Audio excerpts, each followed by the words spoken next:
All right. Hello, hello, and welcome back. We're going to jump into Beacon Pines again. If you're new here, I'm Hyleen Mel. And yeah, we're going to jump back in Beacon Pines and see what happens next. So here we go. Happy Saturday.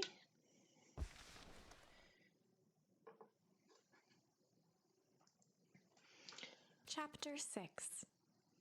All right. Through thick and thin. Through thick and thin. Despite Luca's bitterness, Gran was right. He needed to hash things out with Rollo. A big fight changes the nature of a friendship. Whether, in the end, it is for the better or for the worse, all comes down to understanding.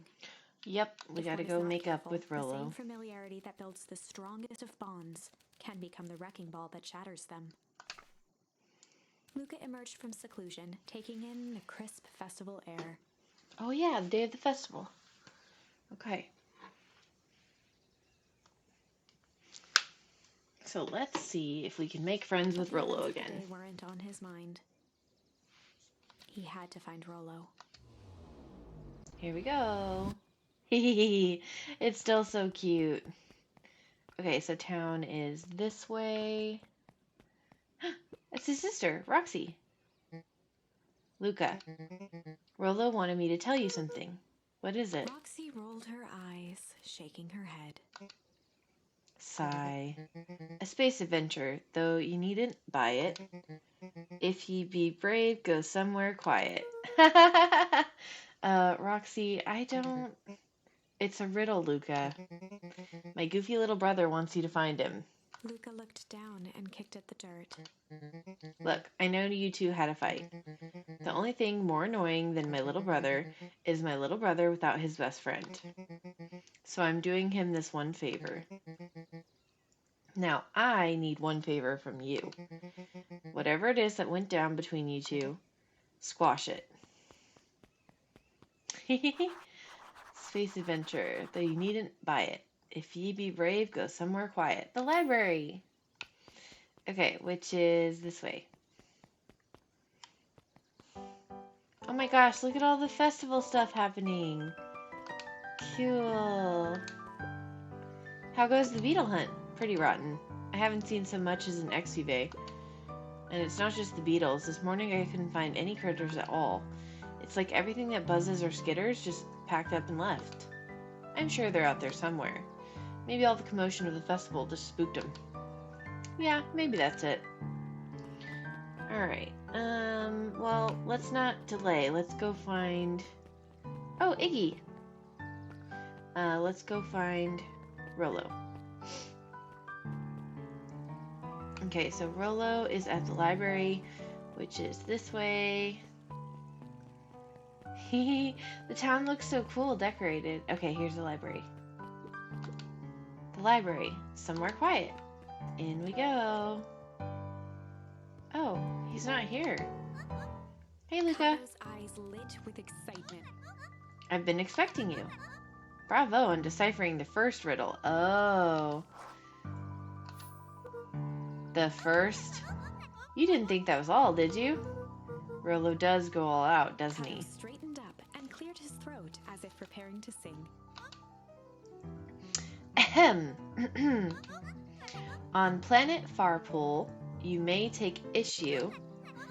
When the fifth king dies, you'll need a tissue. Kato stared at Luka eagerly. Get it? No, it's okay. Let me figure it out. Alright, when you figure it, bring it here to be verified. Oh, when you find it. And if you decide you want a hint, the offer still stands. The fifth issue. Okay, so we need to find the fifth issue. Luka grabbed The Adventures of Hank Atomic, issue number 4, from the shop.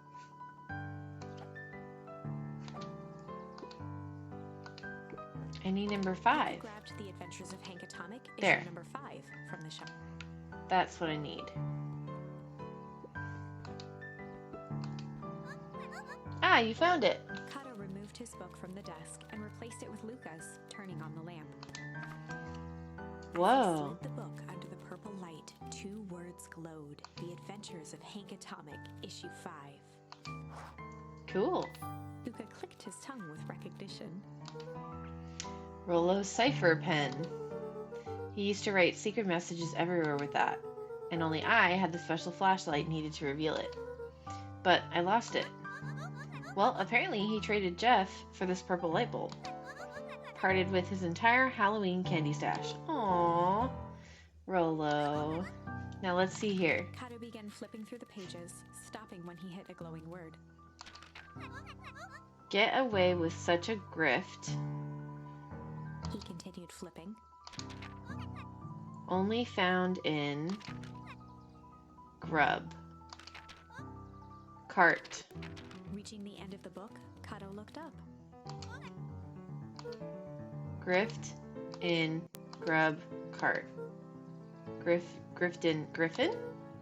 Griffin's Grub Cart. He wants me to go to the Griffin snack stand. Brilliant. I guess you're off then. Good luck on the rest of the scavenger hunt. Thanks, Kato.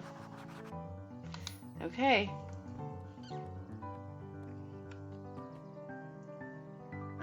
It must be this way?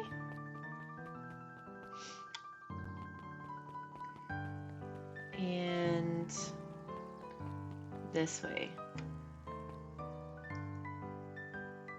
Oh, not this way. Okay. The music is so happy. Let's see, where's the food cart? Is it the drink cart?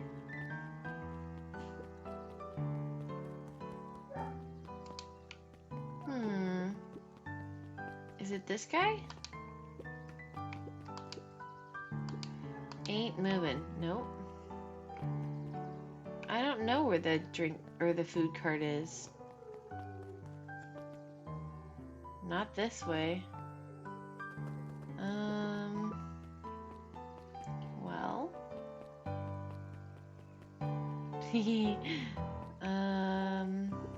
Let's go this way. Last Chance Diner, up at dawn. It's not that way. Maybe it's this way? I don't see it.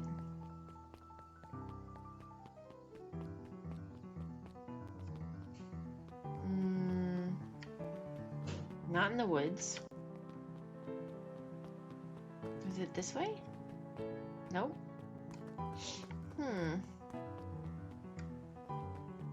Well, it's gotta be around here somewhere.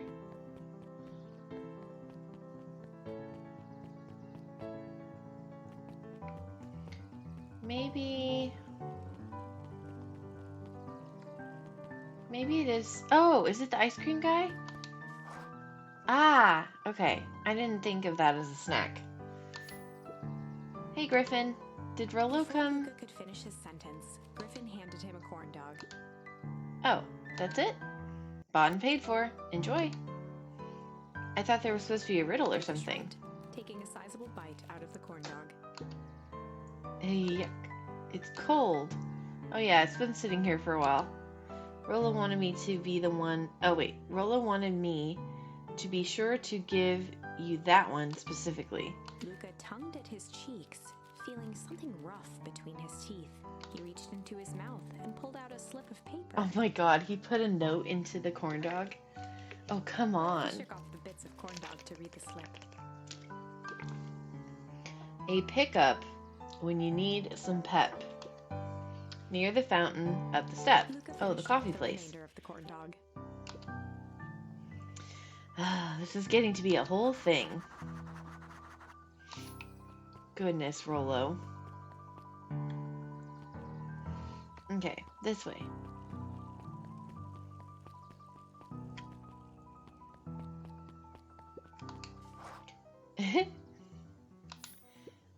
There you are, Luka. There's no way I'm actually doing this. It's way below my pay grade. Oh, come on, you big stiff. Let the kids have some fun. Fine. But Rollo owes me one. He waved his hands around sarcastically as he... What takes flight but has no wings? Your final task a friendship brings. See, that wasn't so hard. Haha, new charm. Ugh, I feel cheapened somehow. I think it's sweet. What takes flight but has no wings? Your final task, a friendship brings.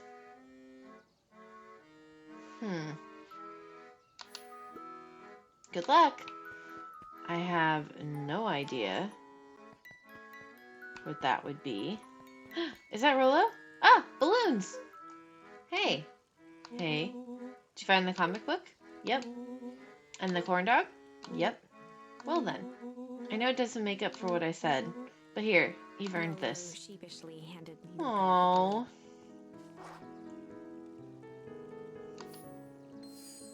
Flight. Thanks. You didn't have to go to all this trouble. I'm sorry I got so mad. Dang it, you were supposed to let me apologize first. Oh, sorry. Now you've apologized twice before me. Just let me do this. Luka, I'm really sorry. With everything that's happened with your mom and all, I've always wanted to be there for you. Be a good friend, you know? When you said you were hanging out with someone else, I kind of freaked out. Rolo. Still my turn.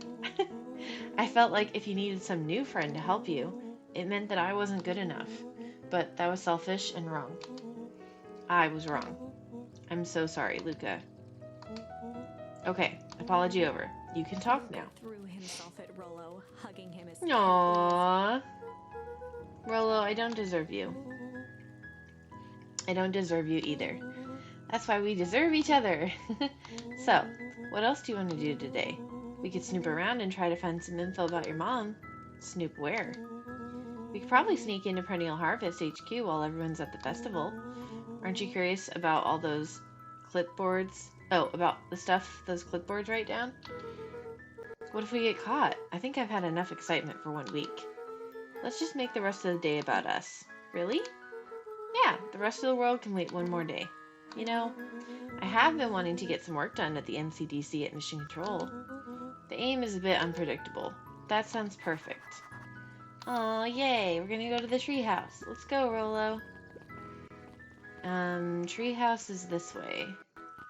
I get to carry the balloons around. Hee. That's adorable. Okay, treehouse this way. This way. Here we go.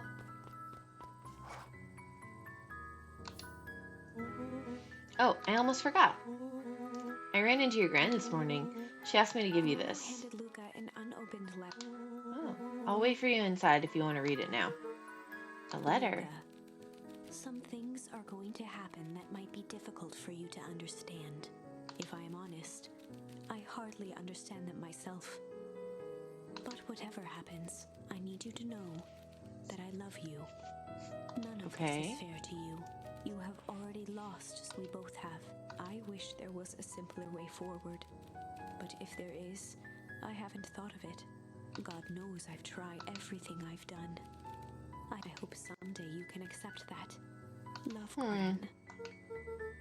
I love you too, Gran? Luka folded the paper into his pocket and headed up the ladder. Interesting. Hee. What's up with the letter? Anything you want to talk about? Maybe later. Sure, whenever you want.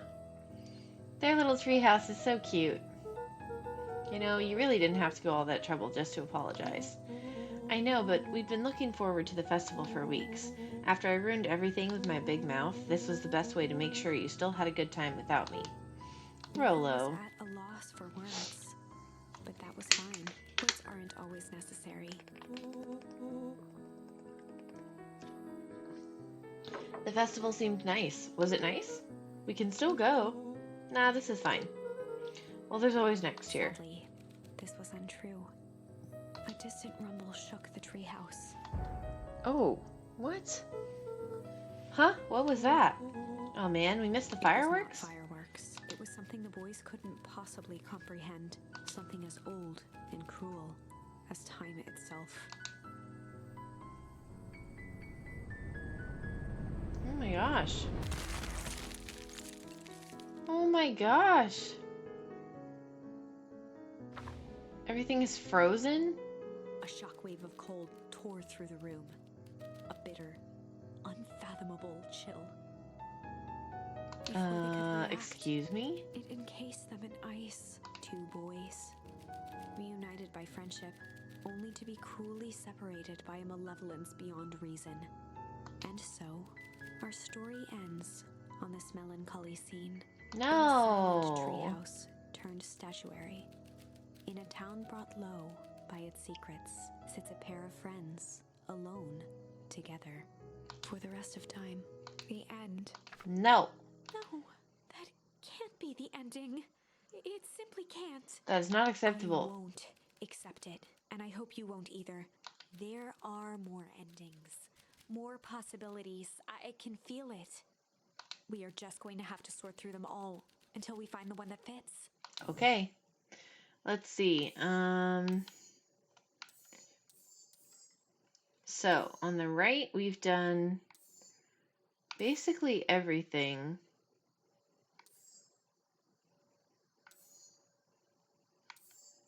Okay, so we have two choices.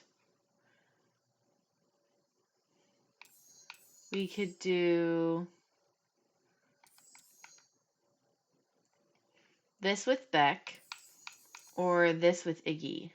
Let's try this first. Okay. So let's try this. We haven't done this yet. Luka drew himself up and decided to take the only option they had left. Flight. He sprinted down the barrel of the mission control defense cannon, aiming it through an opening in the dense tree branches. Here we go. He looked up with surprise as it struck true and taut. Wow, I can't believe that worked. Hey, Mr. Kerr, we'd love to hear your thoughts, but I'm afraid we have places to be. Come on, Iggy. See you, jerks. Yay, we got away. Sigh, fine. We know where that leads them. This way, we'll take the tunnels. Luka and Iggy winced as they sprinted through the thicket. The branches clawed at them, reluctant to give passage. After what felt like a marathon, Luka stopped in his tracks as they reached the clearing. What? That was all he was able to say before Iggy slammed into his back. The boys tumbled down a steep decline and crashed with a wheezing thud on a surface as hard as ice. In fact, it was... What? Chapter 5. Signs. Signs. They stood silently, catching their breath. The sky was like sapphire. With each breath, a plume of steam escaped from Luka's lungs. Let's keep moving. Luka pulled Iggy to his feet. Oh, wow. As they gazed across a snowy terrain. We're in a snowy, wood. That was actually pretty badass. Uh-huh. I think we lost him. Are we up in the mountains? I don't think so. If anything, we went downhill. Then what's up with the Winter Wonderland? All I know is there's no going back the way we came. Let's see if we can get our bearings. Follow me. Find a way home. Okay, we gotta look around. A disc of smooth metal was lightly covered in snow. Two faint seams were visible along. A manhole cover? If it is, I've never seen one like it. Okay, so can we go in it or no? No. Well, that's where we fell. Looks like we can go this way. Luka! Luka, are you there? Luka had almost forgotten the walkie-talkie he was carrying. Is that Bozo Kerr? Oh, it's that Bozo Kerr. I hope nothing bad has happened to you out in those woods. Luka looked at Iggy with hesitation. No need to be rude. With a resigned sigh, Luka responded. It seems like the only dangerous thing in the woods is you. He speaks, the young man of the hour. Now, how in tarnation did you end up with one of our radios? Just lucky, I guess. Boy howdy, you Van Horns are full of surprises, aren't you? You knew my parents? I never had the honor of meeting your father, but your mom sure was a handful. Luka winced, shoving the walkie-talkie back into it. We gotta keep moving. Okay, it looks like we could go that way. And yep, that's about the only way we could go, I think.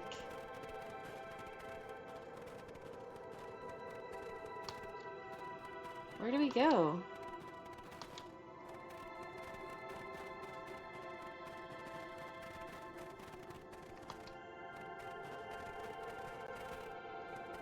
That's where we came from. Can't go that way. Can't go that way. Okay, so I can't go anywhere. We're gonna have to go this way?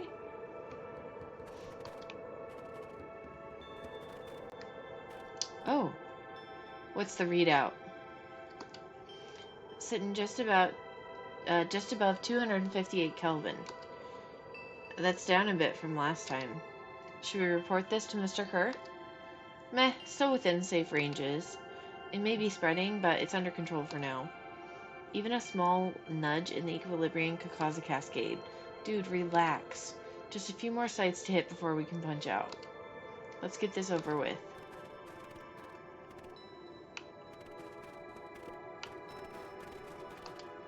Look, there's a sign. What's all this? Hard to say with all this snow. I think it's a town sign. I can almost make out letters under there. What town could this even be? There couldn't be another town this deep into the Weepwood. I'm looking at evidence to the contrary. Let's figure out what we're dealing with here. Step 1. Snow's gotta go.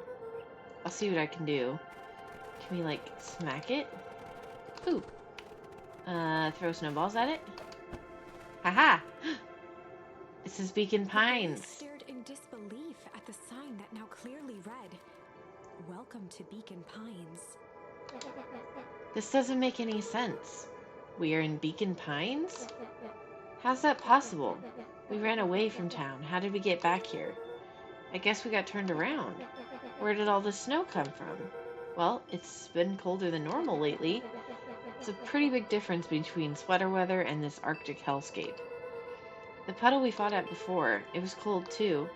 Maybe all of it leads to one source. You think it's related? What the hell is going on? We're gonna get you some answers. Let's keep moving.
Okay, sorry about that. I just needed a throat lozenge. My throat's a bit sore. Alright. So let's keep going. Here's the town. Does stuff look familiar to you? It looks like the barrel near the puddle I shoved me into. Yeah. The fencing listened, each chain link encapsulated with a translucent layer of ice. Looks like the stuff they put up around Weepwood. The stuff who put up? I don't know. I like how their little feet leave footprints in the snow. It's all frozen. The frozen stream, Luka could faintly see a school of minnows encased in the ice. Whatever happened here, it happened fast. The fish didn't even have time to run. Or, swim, run.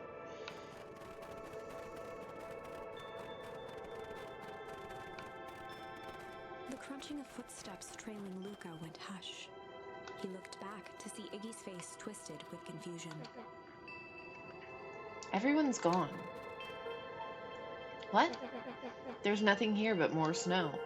There must be an explanation for all of this. We have to keep looking. You can look all you want. I quit. Iggy, we have to keep going. You don't get it, do you?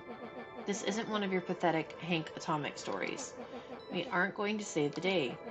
We aren't even going to save ourselves. My face is mangled, the town's destroyed, and everyone we've ever known is gone. We don't know that. You can't just quit. Do whatever you want.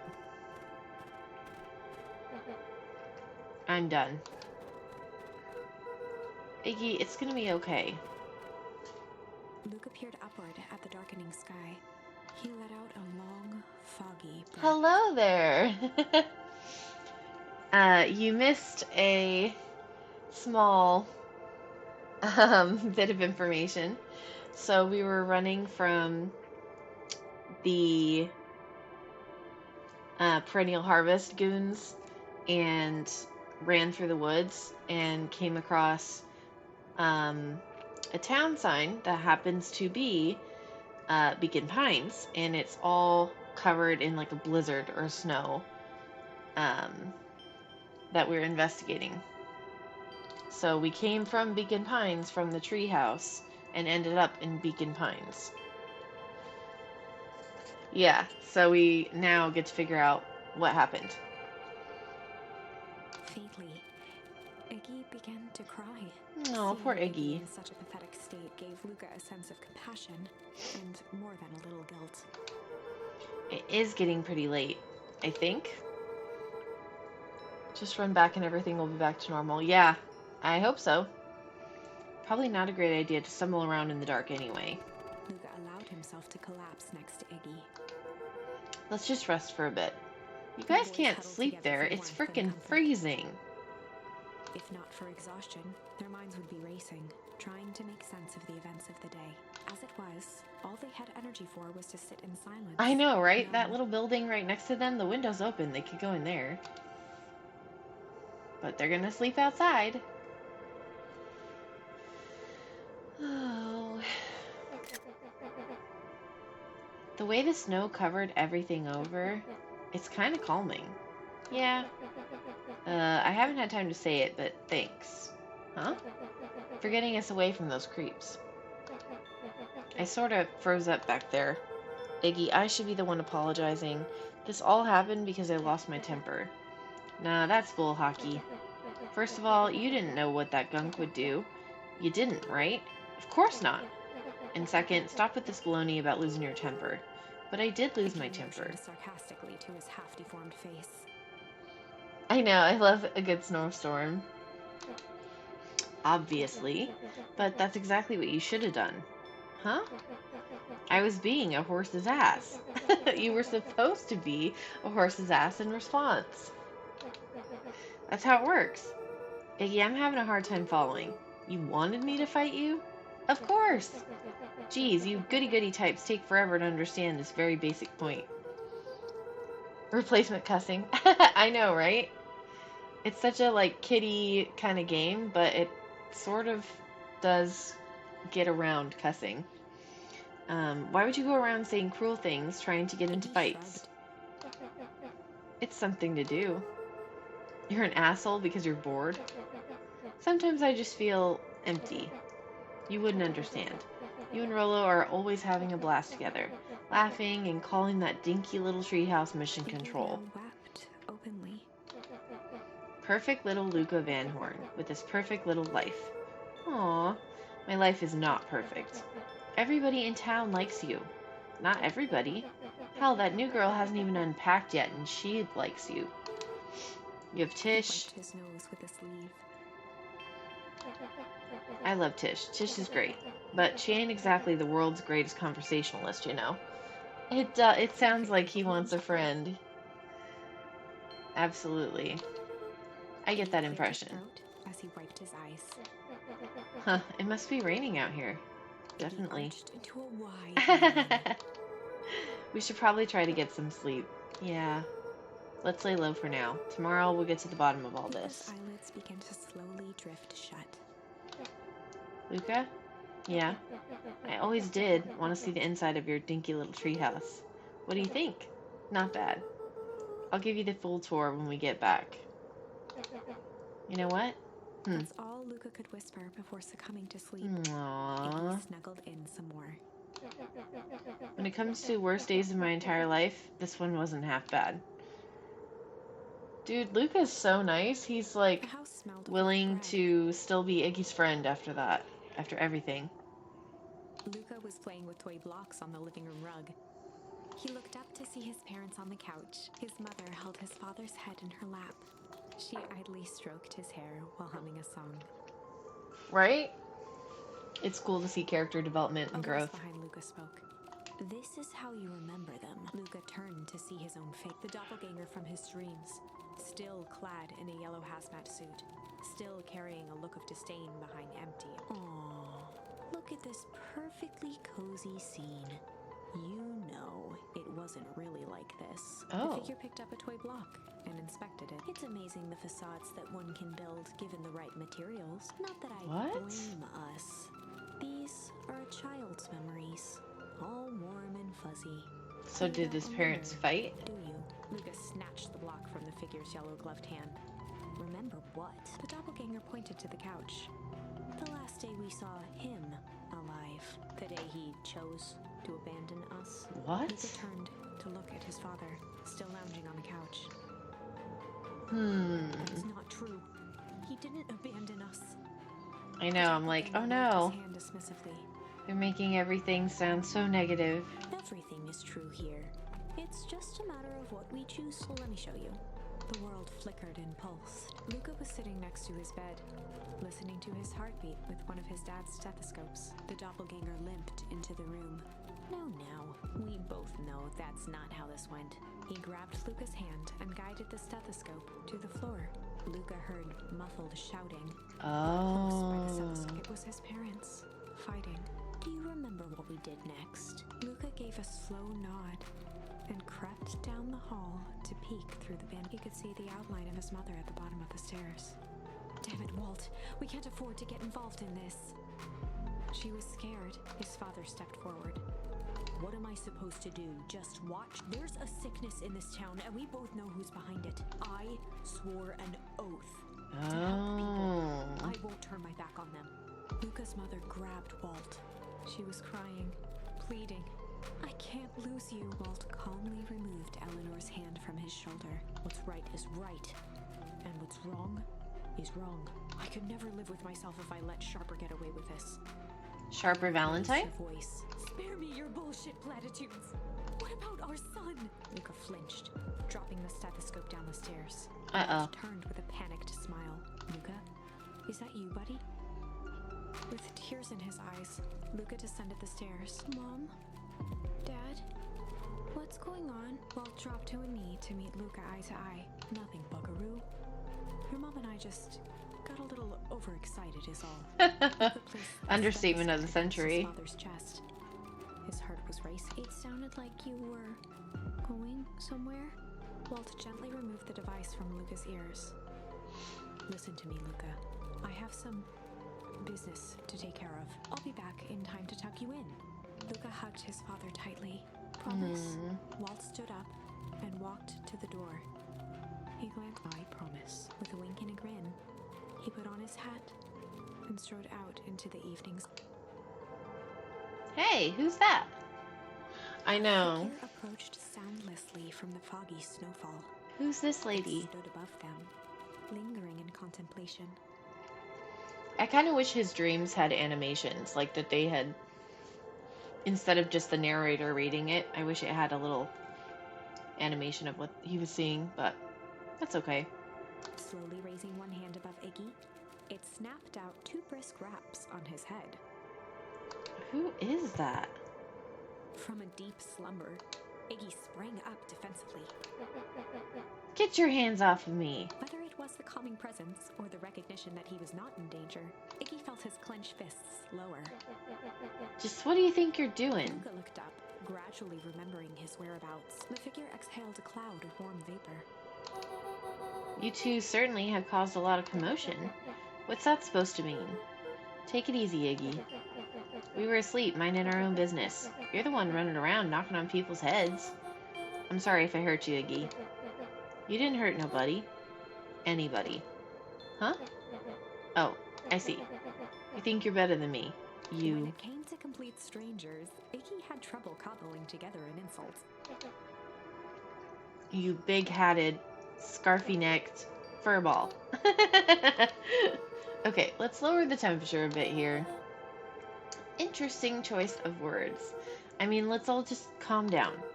Who are you? A friend. An observer. A hitchhiker on the infinite expanse of possibility. Great. How about a name? If you must call me something, you can call me Nat. Iggy huffed with gratification. How about you make like a gnat and buzz off? Very well. Nat began to turn away indifferently. Wait! Do you live here? You might say that. So you know where we are. You might also say that. Look, pal, we just want to find a safe way out of here. You gonna help us or not? Before knowing how to leave, one must know where they are. All right, that does it. Luka, I don't know about you, but I'm getting out of here one way or another. Iggy turned sharply and began to stomp off. Enough with the riddles. Iggy, wait up. Realizing he'd worn their patience then, Nat relented. Very well, I suppose this isn't the time for metaphors. I'll show you how to get back Luka home. and Iggy turned around with hope in their eyes. Yay! Come here. Nat took a deep breath in. Close your eyes. Nat exhaled slowly, then snapped his fingers. Okay, open them. For a brief moment, Luka and Iggy let themselves believe that some great magic was about to unfold until they opened their eyes and found themselves in the exact same place. Exactly, nothing happened. Cold and disheartened. This is your home. This is Beacon Pines. Look, Nat, we don't know how we got here. Maybe we stumbled through some time travel gate in Weepwood, or we teleported to some alternate universe, or this is all just some cruel experiment by Kerr and his goons. But this is not our home. You're inching closer to the truth. Alas, the reality is much less fanciful. Just give it to us straight. So be it. As I said, this is Beacon Pines. The original, true Beacon Pines.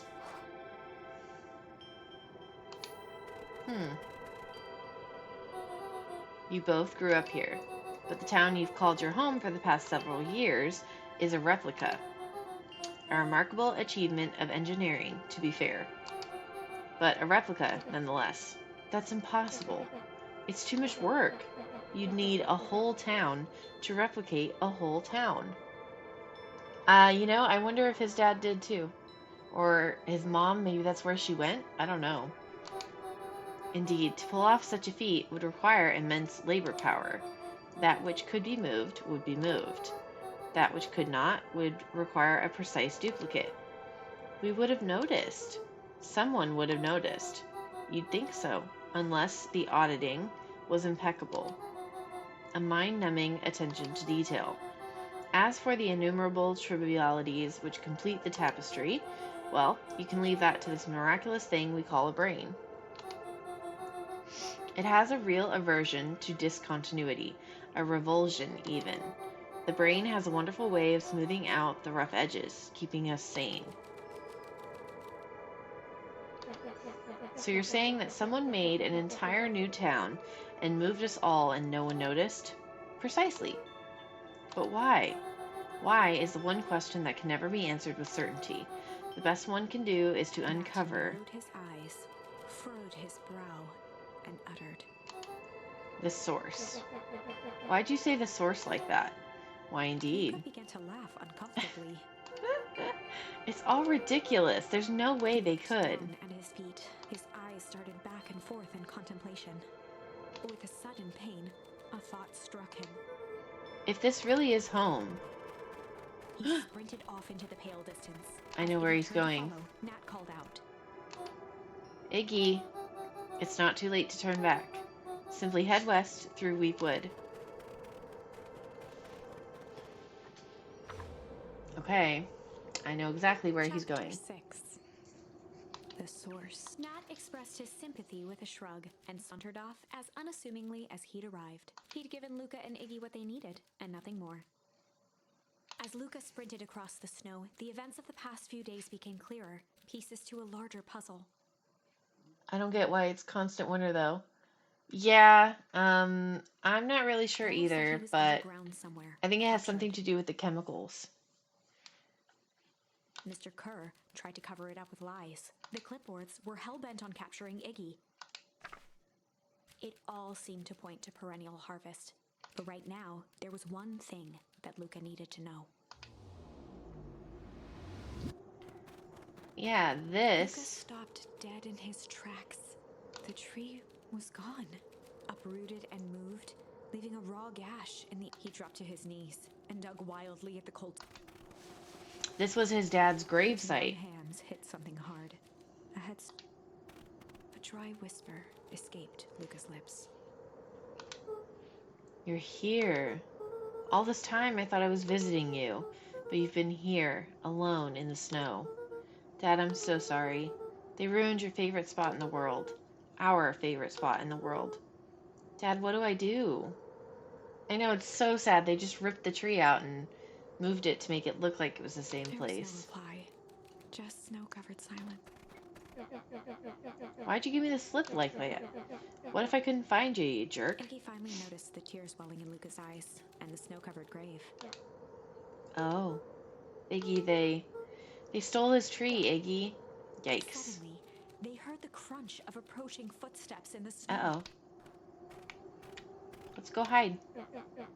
We gotta hide. 259 Kelvin. I'ma fight them. Fall of distance still good. Dude, did you hear me? I said 259. Sorry. You ever think about what we did here? We saved a whole town of people. Doesn't feel like it sometimes. What about everything we left behind? That's the grave of someone with a family. The people who love them will never know the truth. The truth is overrated. He bent down to scoop up a snowball and lobbed it playfully. Hey! Don't be such a downer, dude. We took this job to change the world. Yeah? Come on. It's almost lunchtime. He just like moonwalks out of frame. Weirdo. I love like the little things in this game, and it's just so funny. Here I thought I was a jerk.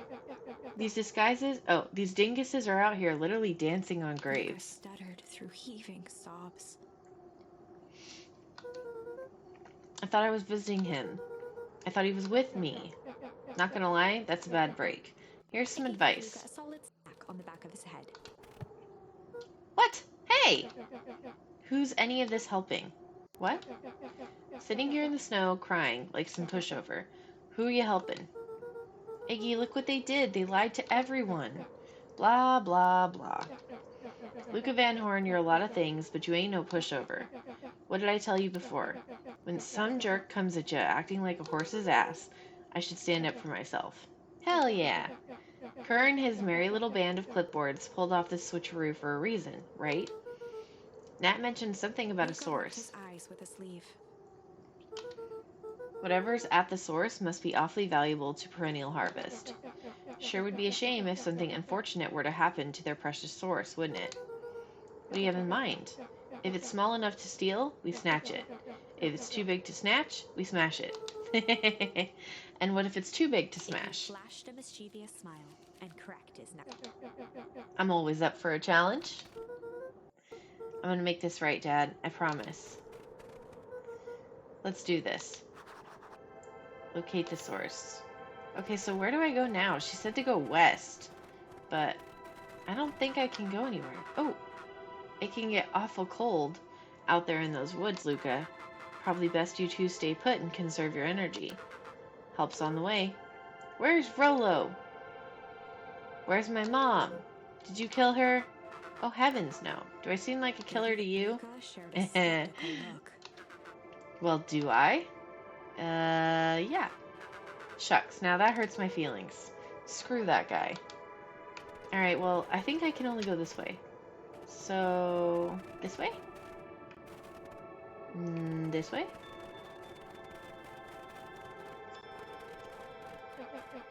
Wait a minute. If this is the original town, then that means... Iggy darted behind a large pine and began digging furiously. He emerged holding a shoebox with a crude skull painted on its lid. What's that? Long story. So a few years back, I came into possession of some premium grade fireworks. Not the wimpy firecracker stuff they give kids. The good stuff. So why'd you bury it under a tree? That's the long part of the story. You and Rollo were doing chores at Rollo's chicken coop, and you guys pissed me off for some reason or another. Rolled his eyes with realism. No, you didn't. He stifled a chuckle. Yep. I just wanted to give you guys a little scare, but like I said, these were some primo fireworks, so I might have underestimated things. You blew up the chicken coop? I prefer to think of it as an incendiary redecoration. Sorry, but you should have seen the looks on your faces. Rollo got grounded for months, which is why I needed to stash the evidence and lay low. So I buried him under that tree, but when I came back for him later, they were gone. I figured some grown-up found him and tossed him. He triumphantly raised the shoebox. Turns out it wasn't the fireworks that got moved, it was us. Unbelievable. That's crazy. Alright, well, can we go this way? Do you think this is a game? Newsflash, boyo. You're not a hero. You're a little brat who's in way over his head. A hero is just someone who refuses to give up. Comics these days are rotting children's brains. Everyone thinks they're a spaceman superhero. I was always partial to Hank Atomic myself. Is that so? Do you really think you have a chance against us? You have no idea how powerful we are. Prepare for blast-off, loser. Okay, let's go this way. Oh, whoa. Is this the source? Luka and Iggy inched up to the edge of the hole with bewilderment in their eyes. Arctic air breathed out of the cavern in heaving gusts. Echo! Echo! Echo! Whoa. I can see why they wanted to move us all out of town now. Right? It's just a giant hole in the middle of town. But why would they dig a giant hole? I think this is it. This is the source? It's a dang hole? How do we smash a hole? Mr. Kerr! Oh, it's much more than that, my annoying little friend. Just a direct source to... Okay.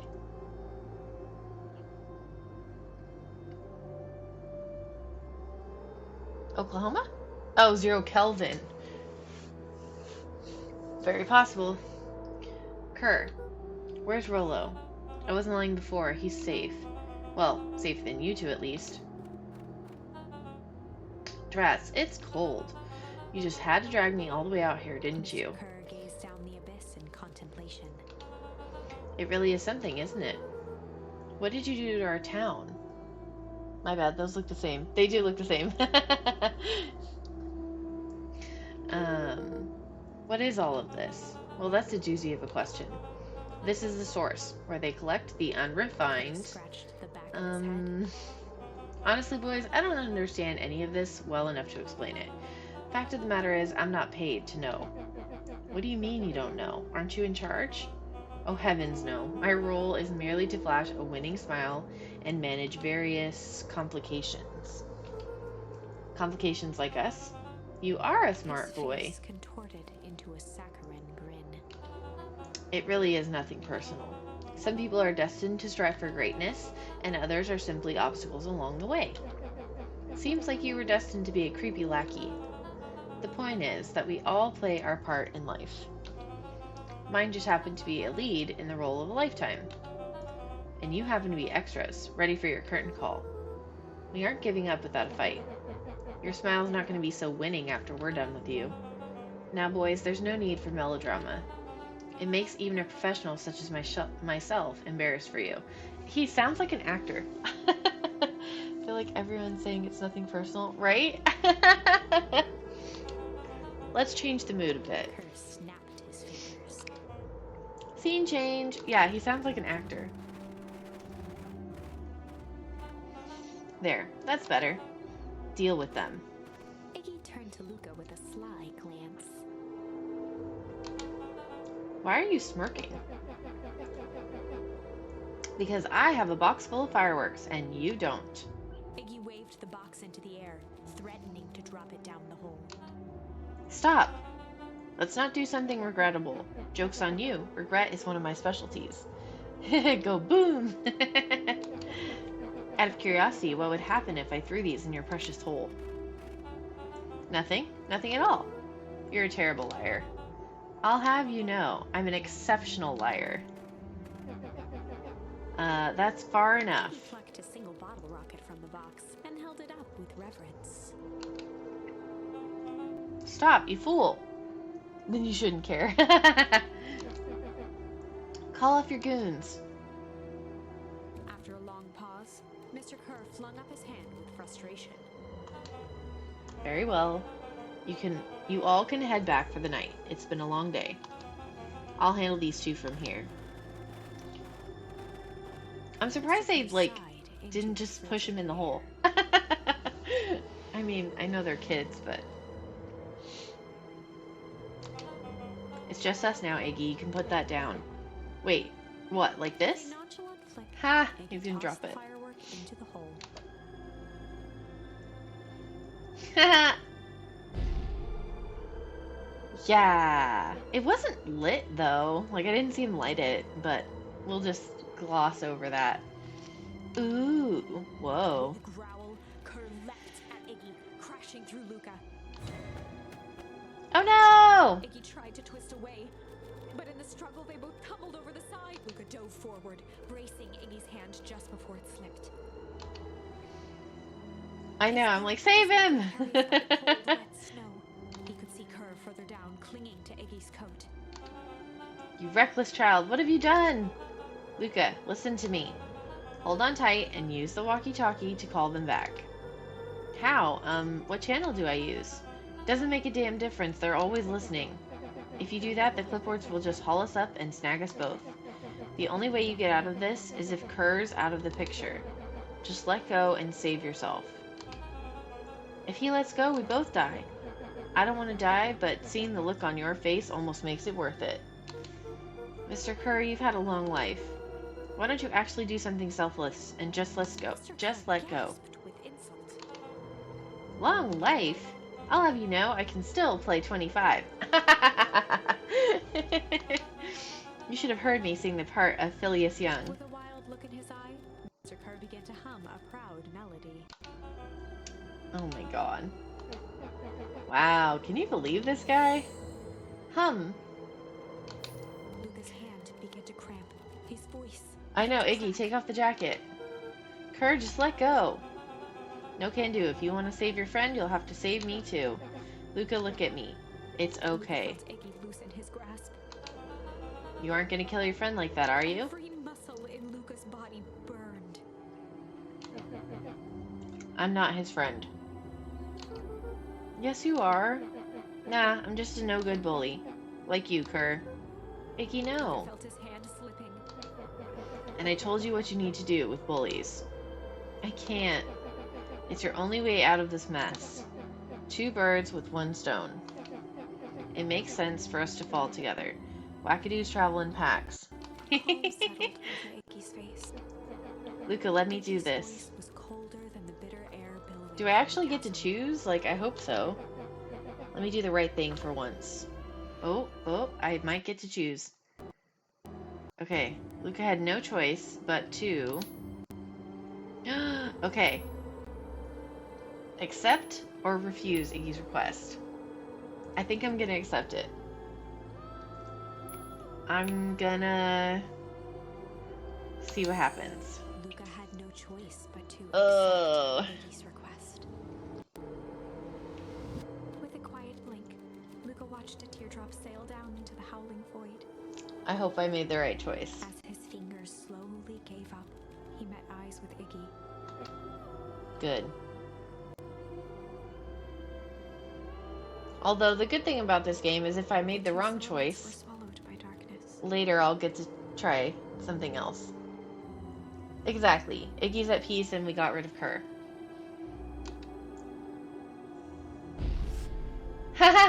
Bottle rocket. Aw, the fireworks. That's cool.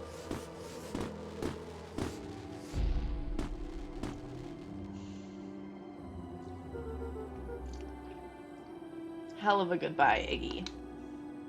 Hey, it's Nat. He did. He went out with bang. Luka, you should really step back. What? Quickly. Whoa. Curious. Ah, but of course. Those fireworks of Iggy's must have been just the right amount of energy. We should get out of here before perennial harvest arrives. Not until you tell me what just happened. Your friend's sacrifice just saved this town. For a little while, anyway. How? Tempus liquamine is a peculiar substance. It can change the relationship between matter and time itself. But doing so requires unfathomable energy. In a closed system, that energy can only come from its surroundings. A useful side product of this property being, by adding precisely the correct amount of energy to it, one can create a cryogenic cascade. So the gunk makes things cold, and the fireworks made the whole freeze over. That's one way of putting it, yes. As dumb luck would have it, the fireworks weren't strong enough to generate a runaway reaction. I know, it's kind of scientifically, real. I shudder to think what would have happened in that We have case. some idea what that would look like. Huh. It'll take them a good while to safely break through and access the source again. If you know all of this stuff, why haven't you been helping? I have been, in my way. Each one of us has our role to play. Iggy's role, it turns out, was to buy us precious time. Mine has been to observe and wait. Wait for what? You. Me? Why? What's my A fierce role? twinkle flashed in Nat's eyes. Luka Van Horn. I know, poor Iggy. You're going to save the world. Okay. With a chuckle, Nat turned and walked west. Dumbfounded, Luka followed behind him, trudging through the snow. Every step taking him further away from everyone and everything he knew, and closer to destiny. To be continued in Beacon To be continued? Pines harder. What? Revenge served cold. What? Second time's a charm? I don't think that's true. That's Yeah, it? no. This ends with a crummy cliffhanger? Okay, so see, now we get to make another choice. I was even starting to like Iggy. No way. I refuse to be associated with some never-ending parade of sequels. The narrator is Let's so go back funny. and find something more definitive. Okay, so we can redo this part and refuse Iggy's request and see what happens. Should we do that first? Because then there's other things that we have to do on the other side. So if we do that and see what happens first. Okay, so let's refuse the request this time.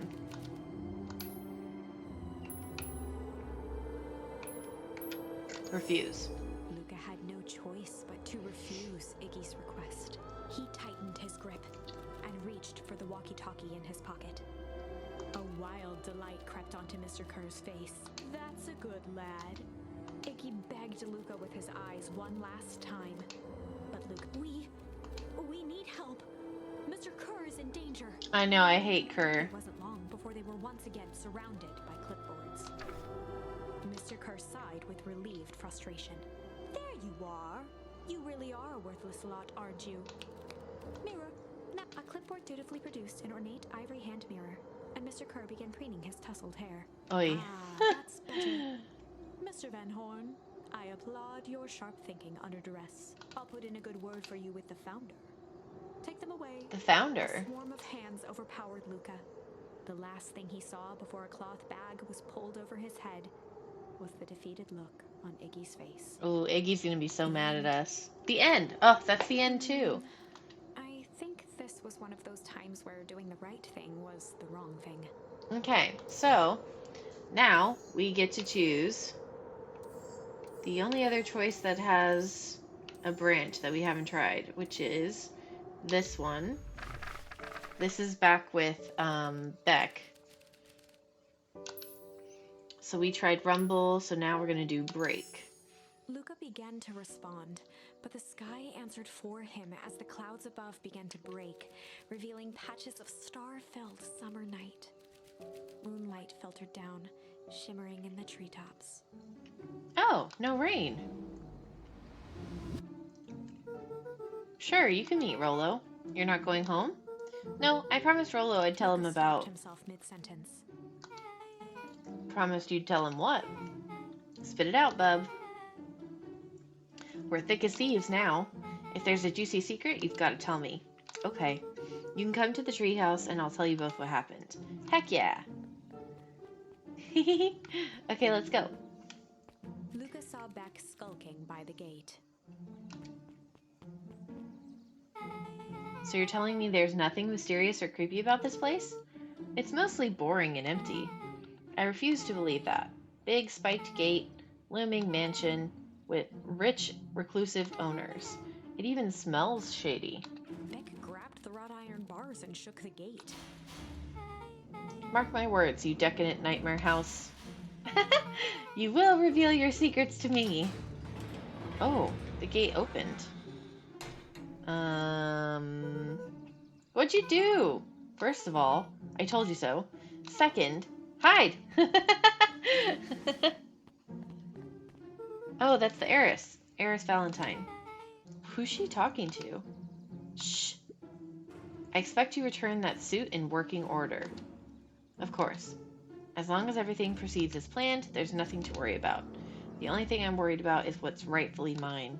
If that means making some unsavory alliances, so be it. I couldn't agree more. There comes a time to suspend hostilities. I'll deal with our common threat. Now this is what I was talking about. His voice was an excited whisper. Proper shady stuff. Someone in a suit like that tried to grab me yesterday. Seriously? Shh. You do understand that when this all inevitably fails, I will deny everything. I wouldn't expect any less of you. You just worry about your part in this and let me handle the rest. I can't wait to see the look on that Rube Kerr's face. Yes, the truth will come to light. I'm still surprised you're so comfortable with the potential collateral damage. If there's one thing I've learned, it's that change is painful. Yeah, apparently she doesn't like Kerr either. Wow, I was expecting shady, but that's just flat out supervillain talk. If you don't mind me asking, why? Why are you doing all of The this? mysterious figure retracted their mask, hair pushing out from all corners. Oh my god, it's Gran! Family. A chill ran down Luka's spine. What? His vision blurred. Beck stifled a sharp wince, and Luka looked down to see himself wrenching her hand. An answer I can certainly respect. What? Yeah, I have no idea what's going on anymore. Back under the face mask. No idea. Just remember, keep everything nice and normal until the festival. I don't need lessons in rousing suspicion. Gran gave Eris a curt nod and disappeared into the night. That means she knew Luka wasn't visiting his dad's grave. Possibly? Yeah. I don't really know how much she knows. Chapter 5. What big ears you have. What big ears you have. Luka sat shivering in the bushes, staring. After checking to make sure the coast was clear, Beck gave him a gentle tug on his sweater. Come on, let's go tell Rolo.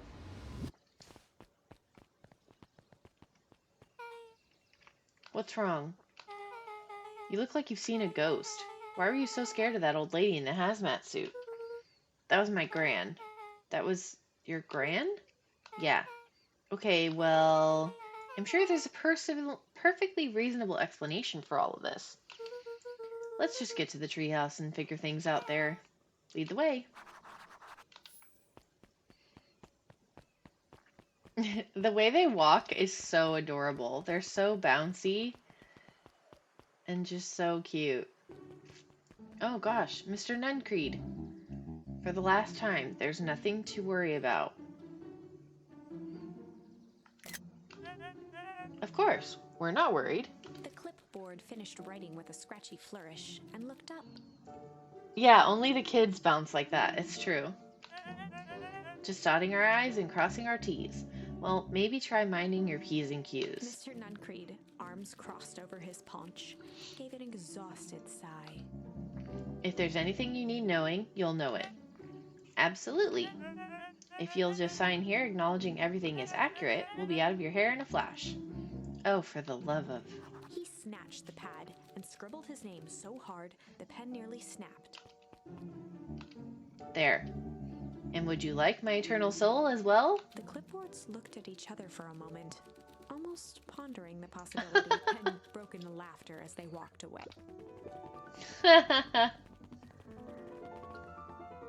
Okay. Now we have to talk to him. Hello. Hi, Mr. Nuncreed. Luka, let me give you some advice. The next time someone you don't know asks to hear your thoughts, give him a good hard bop right in the kisser. Oh, Gran tells me just to keep away from the clipboards. That's good, that's good. Your Gran is a smart lady, Luka. Speaking of which, you'd better run along home now. Too dark out to be wandering on your own. Okay, bye! You're creepy. Okay, let's go to the treehouse. Keep going. That's the mayor. What's the mayor doing? I don't want to talk to him, though. I want to just keep going. Okay. Hey! Oh, this is nice. It's weird seeing this not knowing... I know, right? Yeah. That's what's really cool about this game, because it makes you play things over, but then you learn new information, but in your replay you don't know it, but you as the player knows it. It's interesting. The treehouse is just a little further on from here. So what's your buddy Rolo like? He's Rolo. Not particularly helpful. Sorry, I've just never thought about it. Lots of energy, he's funny even when he's not trying to be. Things have been tough for his family since the foul harvest. It's about damn time you tell me what this foul harvest thingy is. It's kind of a long story. Hit me with the highlights. Okay. There used to be a fertilizer company here called Valentine's. They were kind of a big deal. Ooh, big deal fertilizer. It was a big deal to us. Their stuff really worked. Farmers loved it. So Valentine's grew and grew. Beacon Pines pretty much grew around it. Most everyone in town either worked for Sharper Valentine or used his fertilizer. Things were good. I'm sensing a big but. Around 6 years ago, Sharper Valentine suddenly died. And something changed. Changed how? It could have been a bad batch, but maybe it was in the water or air or soil. Nobody knows, but all the crops died, and everyone blamed the Valentines. The foul harvest. Yeah. Valentine's fertilizer went out of business. Half the town lost their jobs. Sheesh. The next year the crops came back, but something was different. You plant a crop, do everything right, and it's sort of crapshoot what happens. And no one knows why? Nope. I'll take it Rolo's farm got the short end of the stick. Yep, for some reason their farm was hit harder than others. That sucks. Things have gotten better since Perennial Harvest came to town. The Beacon Pines Reborn Initiative? Yep, first thing they did was give the town a deep scrub. It is very suspicious. They even put us up in hotels, one town over for a week, while they decontaminated the groundwater. That's when they must have moved everybody. We'd better get going. See, but Luka doesn't know that, because in this return to the story, that hasn't happened. It's about time. I was about to give up and go home. Who's the new kid? Name's Beck. You must be Rollo. I see my reputation precedes me. Welcome to Mission Rollo Control. waggled his head with pride. You'll find we've spared no expense in construction. I've seen worse-looking piles of junk. Thanks! Hey, Luka, you know the security concerns we talked about? Yeah? While I was waiting, I made some improvements. Let me lock this baby down for a little test infiltration. Can't be too safe these days.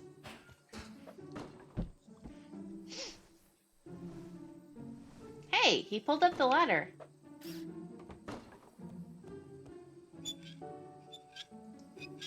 He doesn't even know the half of it. Exactly.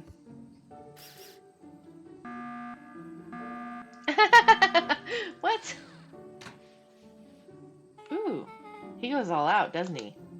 Always. I know, the alarm's funny. Lavish. Ooh, new charm. Cool. Okay, so what do I do? Can I throw something at that target? Yes, I can. Oh, I missed. Okay, try again. Haha! Got it. Oh, okay. Try again. Oh. Dang it. Yeah. Okay. Oh, now it's gonna move. Ooh.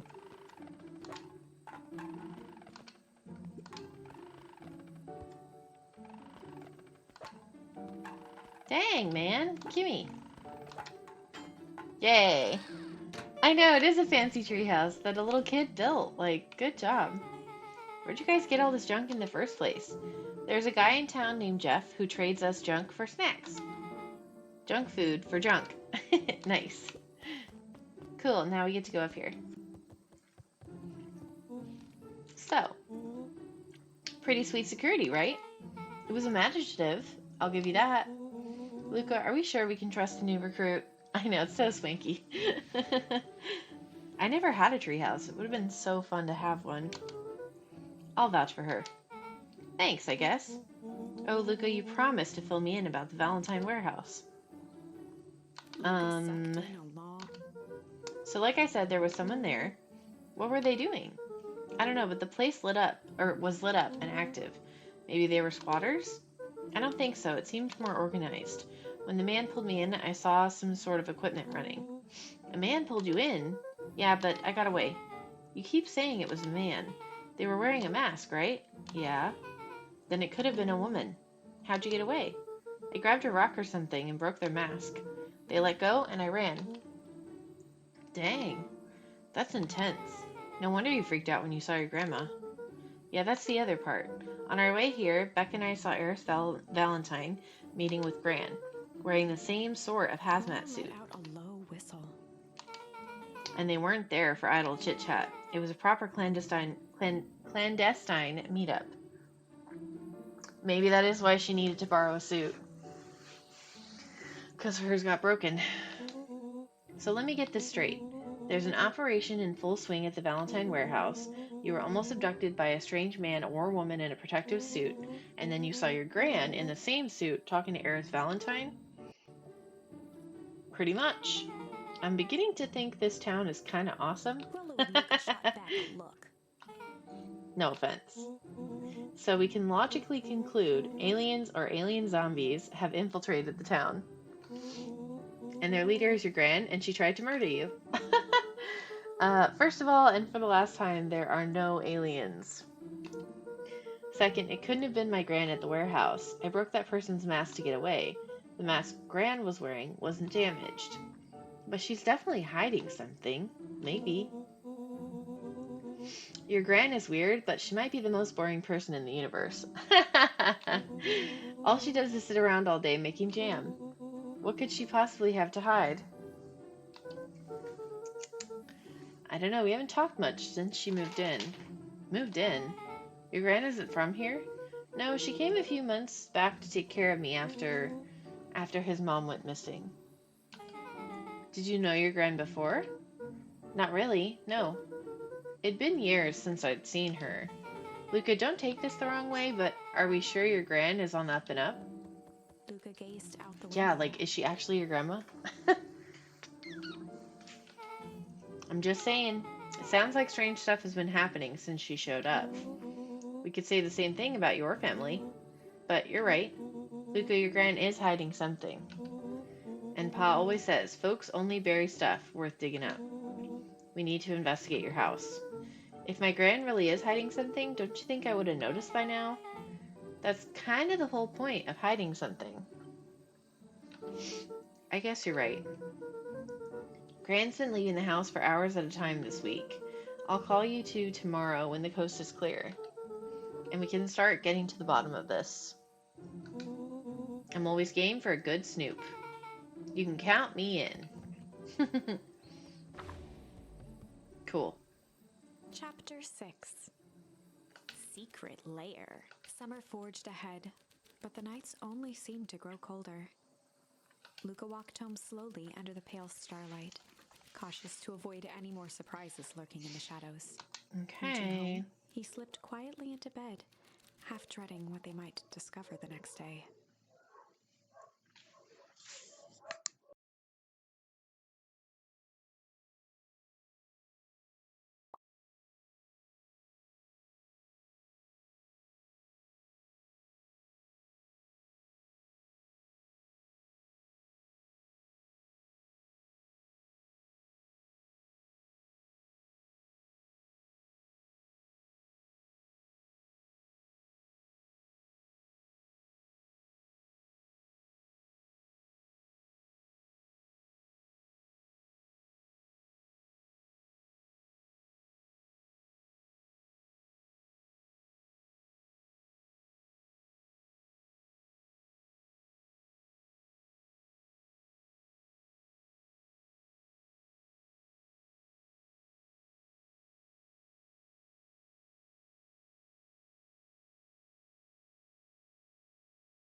So sorry about that.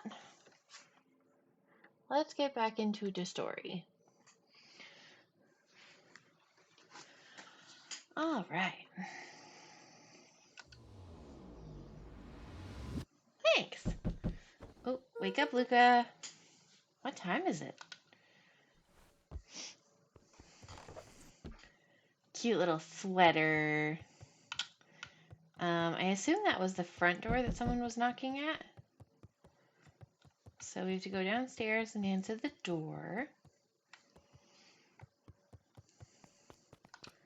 Oh, it's Rollo and Beck. Rollo, what on earth is that? Ha! Look at his little hat. That ridiculous thing on your head. Oh, this? It helps me think. You're gonna need a lot more of those. Joke all you want. We'll see who's laughing when I crack this case wide open. He got a little Sherlock Holmes hat. Coast is clear? Yep. Whatever she's been up to this week, it's been keeping her busy most of the day. Very well. The game is afoot. Luka and Beck rolled their eyes as Rollo strutted across the room. So funny. If I were a gran, where would I hide my deepest, darkest secrets? Perhaps where you might least expect it. Rollo flung open the cabinet with confidence. Yarn? Yarn? He coughed As a veil of dust in his face. I think it's safe to assume anything that dusty isn't what we're looking for. Where I would hide it. Ah, I see. Or maybe that's what she wants you to think. Then again, any good detective knows not to trust their first hunch. A recipe box. Ooh, yeah. First hunches are for suckers.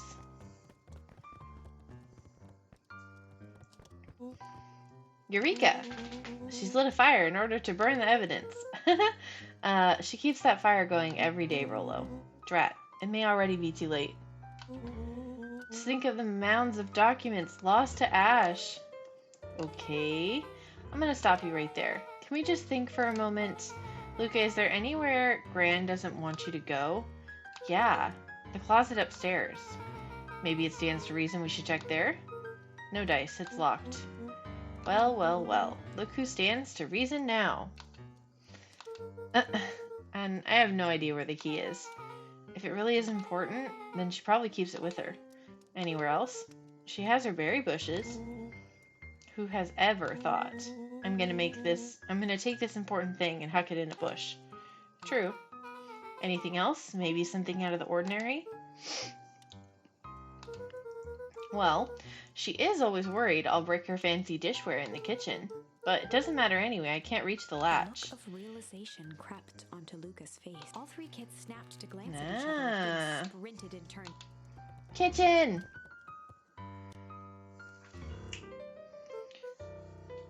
Alright, Rollo. This is your time to shine. Ah, yes. You've called upon my expert detective skills. Now I shall proceed with... Luka scrambled up Rollo's back. No, Rollo, you're tall. Hey, this isn't my idea of detective work. Every squad needs a good lockpick. And every good lockpick needs a sturdy head to sit on.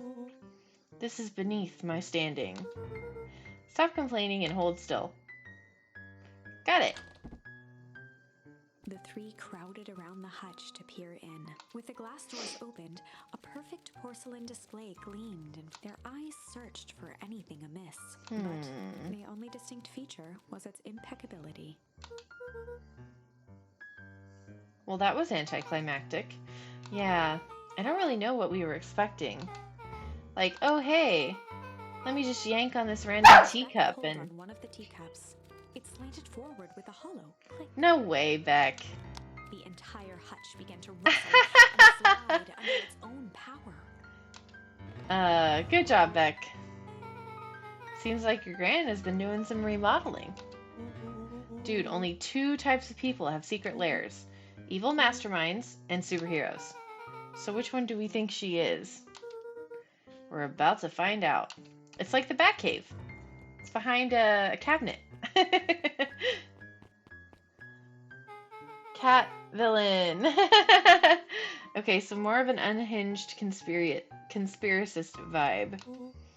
Oh, wow. Yeah, this cannot be good. We need to look around before jumping to conclusions. Ooh, yay. Okay, what is everything? What is this? What do we have here? Barrels marked caution, explosive, and jam jars. That's enough jam to feed the whole town. Luka, you're better than I am. What kind of incendiary jam is your gran making? Ooh, incendiary. Cool. She wouldn't have had me walk around town delivering bombs, right? Only one way to find out. Casually spun open a lid and dipped his finger in the jam. Oh no, please do not eat it. Some bomb jam. Nice. Huckleberries. A hint of brown sugar. And ink. What? Luka plunged his hand in the jar, fishing out a soggy slip of paper. Aha! The slimy note to Luka and licked his fingers clean. It's addressed to Mrs. Fratelli. A grand jam gram? It says, last night I used the disguise Eris provided to scout the location. The timing window should be possible. Operation Sparkplug is a go. Oh man, are they doing a heist? Whatever it is, it can't be good. So more a bombshell than a bomb, am I right? I know, I'm surprised the ink isn't worn off. You're new here, so I'll let it slide, but I'm the bad joke guy around here.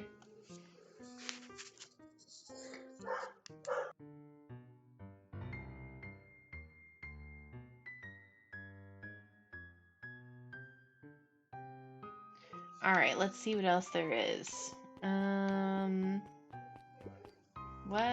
What is here? Luka File checked each cabinet? cabinet drawer in turn. Only one was unlocked. He He fingered through the filing cabinet, pausing at a bulging folder labeled Walter. For a Walter? long moment, he just stared at it. Oh, his dad. What you got there? It's my dad. Looks like some of his old medical files. Your dad was a doctor? Nodded. He Yep. caressed the label with his thumb. Well, are you gonna read it? Here, let me help. Rollo swiped the folder from the drawer and began leafing through the pages. He whistled to himself, barely looking at the text. How about you actually read some of it? Oh, one sec. Dense documents such as this are a lot like a cheeseburger. It's best to skip straight to the middle. That's where all the meaty bits live. Wow, I had no idea we were in the presence of a preeminent scholar in dense documents. And cheeseburgers. By all means, He proceed. stopped at a page and mimed, holding up a monocle. Ah, here we are. Follow-up examination of Terence Wilby. Who? Patient shows further signs of paleness and malaise. Beck, he is wearing a special hat. Body temperature continues to drop. He now describes soreness of muscles and joints. This is similar to the symptoms exhibited by Mrs. Wilby just a few days past. Still waiting on lab results from Joseph. Looked up with heightened surprise. See? Creepy. Yeah, that's kind of disturbing. Who's Joseph? That's Mr. Nuncreed's name. Mr. Nuncreed? Wait. His finger traced across the page. There's more scribbled in the margins. Could it be contagious? Mr. Wilby claims the tap water at his home has been contaminated. Perhaps environmental? Lab results only raise more questions.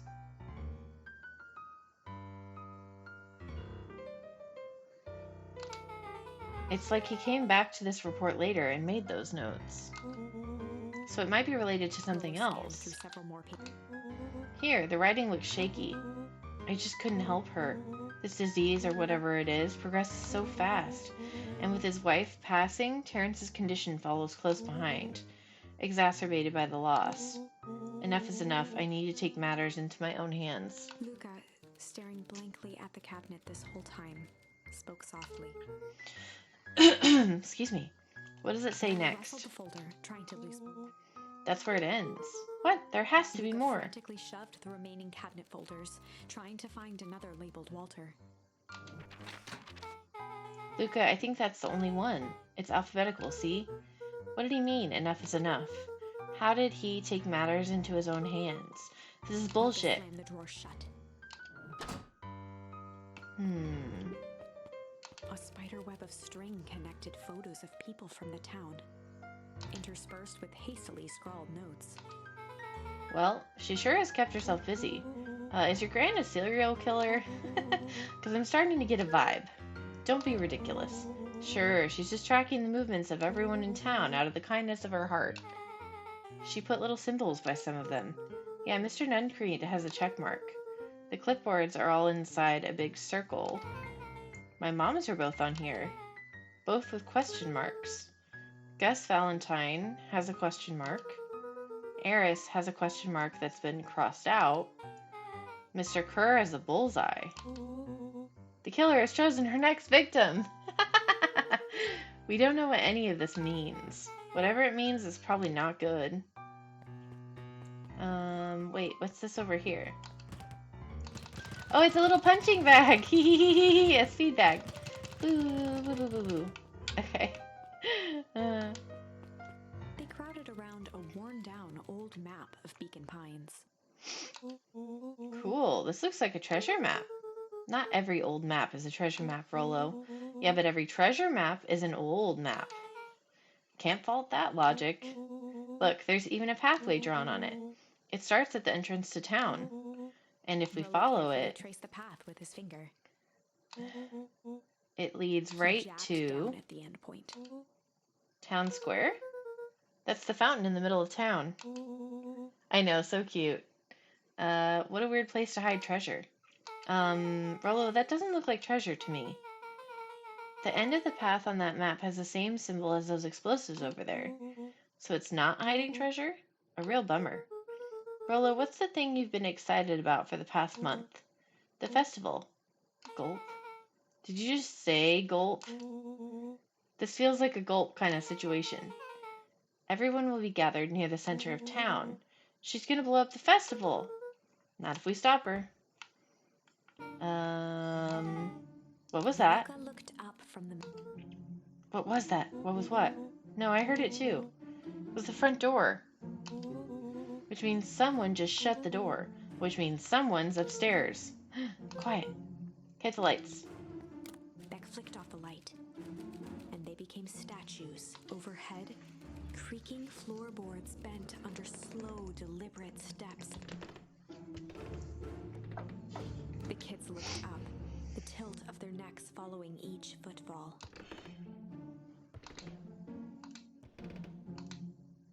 Then suddenly, without realizing, they'd been holding their breath. All three exhaled shakily, and a muffled male voice broke the silence. Oh. Hello? The final few footsteps reached the entrance above them, and the voice now echoed down the stairs. Anyone down there? Three kids shuffled to the corners without a peep. As he began to descend the stairs, the man's voice punctuated every new thump. Yoo-hoo! I'm not here to hurt anyone. I'm just here to help. Just... At the bottom step, the man paused, squinting to search the room for signs of life. Huh. Guess it's nothing. Shifted suddenly. Who's that? Luka gave him an intense, chastising look and whispered through clenched teeth.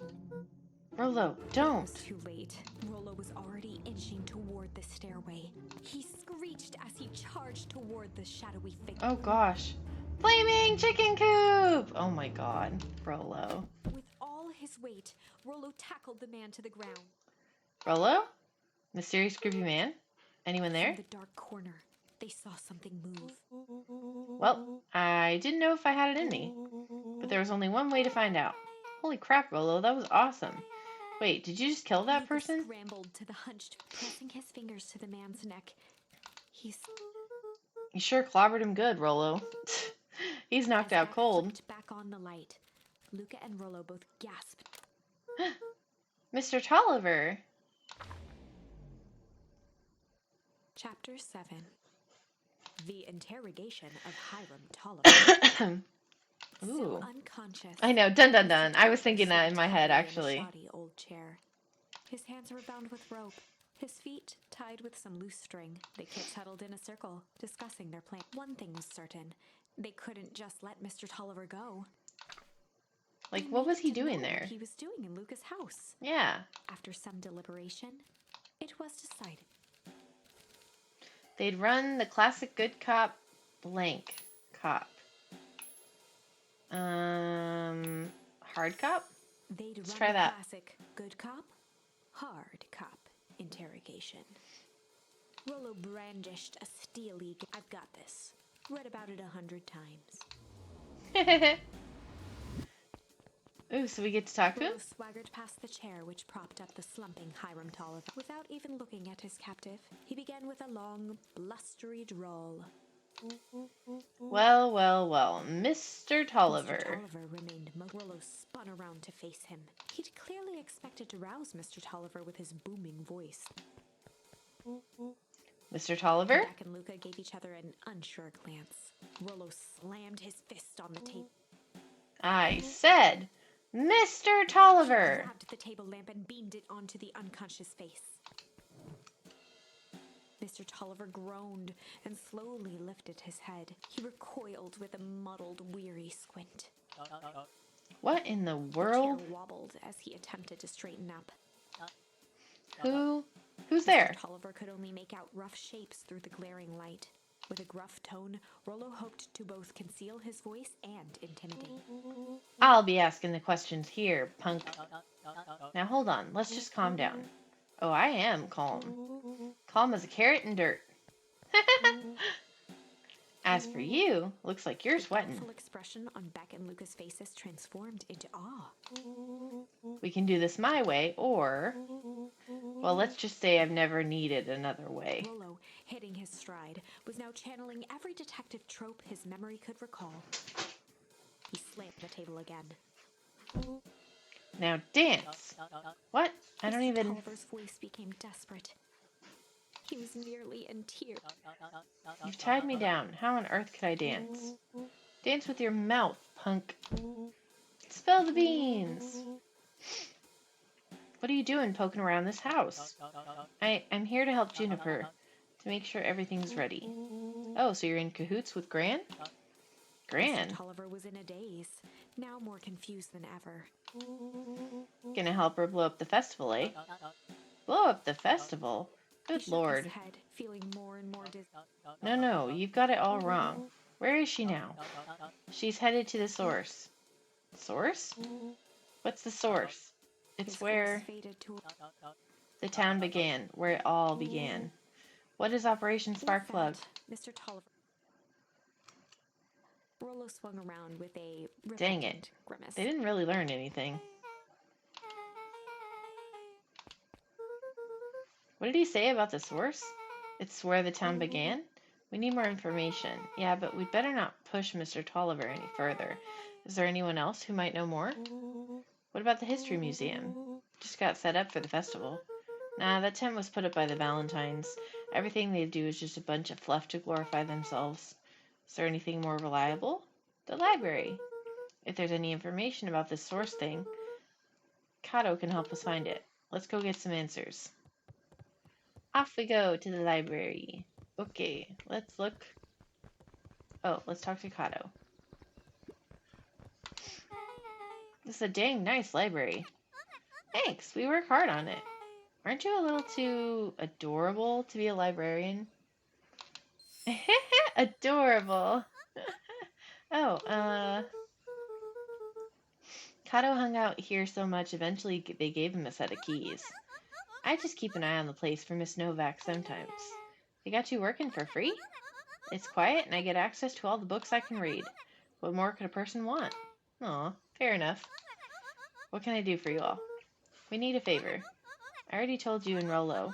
I can't put you any higher on the wait list for the next Hank Atomic. And if you're here with more candy, I'll have you know I can't be bought. Call it a personal code of conscience. Actually, we're looking to do some research. Now you're speaking my language. What are you looking for? That's the thing, we sort of don't know. What do you got on the history of the town? There's the county record archives. What's in those? Birth, death, newspaper clippings, stuff like that. Pretty boring reading, but they do go all the way back to when the town was founded. Great, we'll start there. Chapter 8, 6 feet under, 3 towns over. The kids spent the rest of the afternoon combing through dusty piles of old county records, desperately searching for anything that could help them make sense of Mr. Tolliver's cryptic utterance. Luka tried to shake the thought of Gran's basement, but his focus wavered. Explosives, messages hidden in jam, dossiers on various town figures, and a corkboard threaded with photos. Gran was the only family he had left. He still couldn't bring himself to believe the worst. But the old map with the symbol of explosives in town square made... As the sun began to set, the kids were no closer to the truth. Oh, man. If I have to read any more records, my eyeballs are gonna pop. We have to keep digging. If I dig another word, I'm gonna end up in one of those asinine death records. Rollo Cotter lived a full and wonderful life, till he read so much boring crud that his brain oozed out of his ears. Rollo shut his book within his If you've got a better idea, spit it out. You sound like my sister. Keep pushing your luck, pal, and it won't be boring. County records that'll kill you. I'll put you in the obituaries Rollo myself. muttered under his breath. You're a county record. Really? That's the best you've got? When I'm done with you, you'll be the footnote in history. Just like Her finger down. J. Hartford here. I'd love to see you try. Hey. We're all a little tired here. Let's just take a minute and... Something tickled the back of Luka's mind. Wait, what was that name, Beck? In the obit? J. Hartford. From the Brookville Tribune, 8 years ago.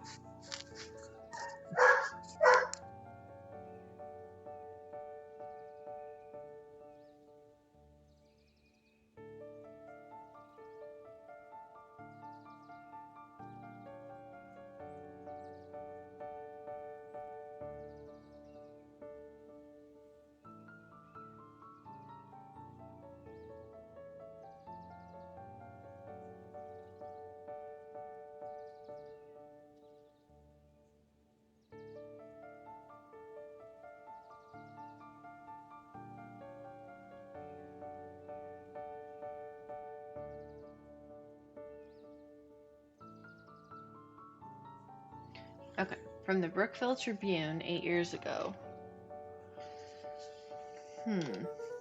That can't be right. What is it? J. Hartford. That's my grand's name. Juniper Hartford. Maybe there were 2 J. Hartfords? Mrs. Hartford is survived by her young daughter, E. Hartford. My mom's name is Eleanor. Okay, this is getting creepy. If your gran is 6 feet under, 3 towns over, then who am I living with? The question hung in the Dun air. dun dun!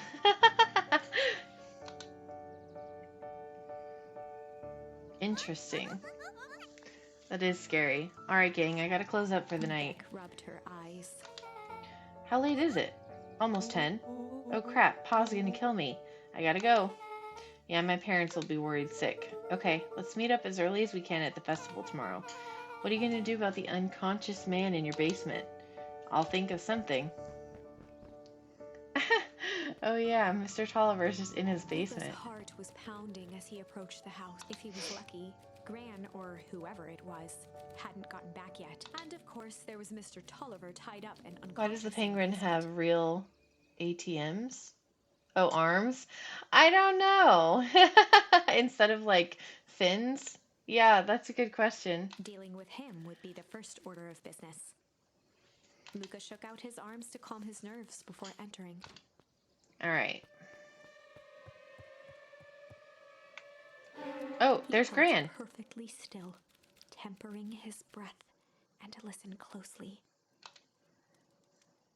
The She was music, asleep. I know. Good music cues. His only hope was that she hadn't found Mr. Tolliver before dozing off. Check on Mr. Tolliver in the basement. Okay, let's go. And... oh my god, he's not there! Oh no. Mr. Tolliver was nowhere to be seen. Yeah, I guess we left it open. Maybe he woke up, escaped from his findings, and left without a trace? Gran knew everything. Yeah, what do I do? Luca's hungry stomach groaned. Not realizing it, he'd gone the entire day without eating. Okay, I can figure this out. He is he's doomed. Just need a little brain food. Luca rushed over to the pile of jam jars, unscrewed one, and shoveled it. No, don't eat the jam. I'm afraid your jam delivery will be delayed. The lid to read the label. Mr. Nuncreed. Ha. Okay, now I can think. So if Gran knows we tied up Mr. Tolliver, I'm screwed. If she doesn't know, then I need to play it cool. I guess the only option is to go to bed and act as if nothing is wrong. Gran will think Mr. Tolliver finished what he was sent to do and left when he was done. Okay, let's do it.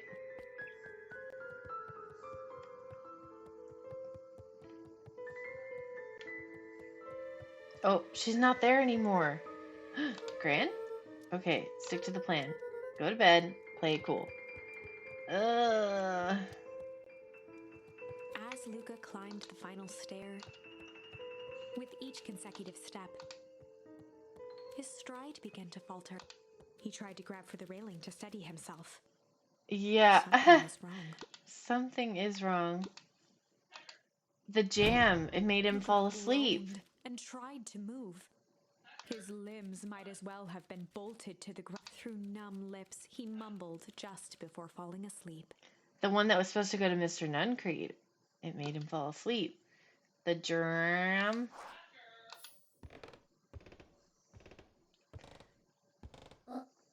Sweet boy. That's her. That's Gran. What'd you get yourself into?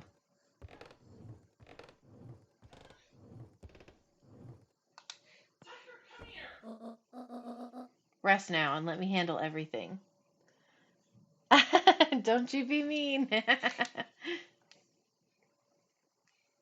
Okay, we wake up in bed. We're alive. That's good. Chapter 9. A speech to end all speeches.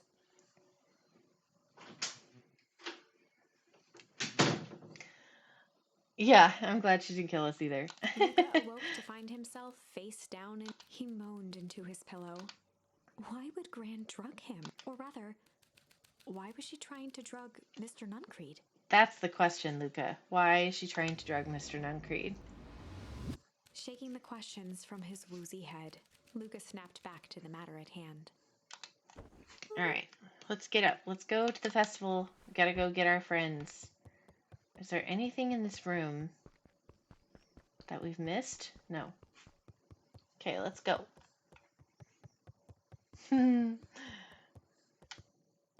Well, she's not here. To the festival we go.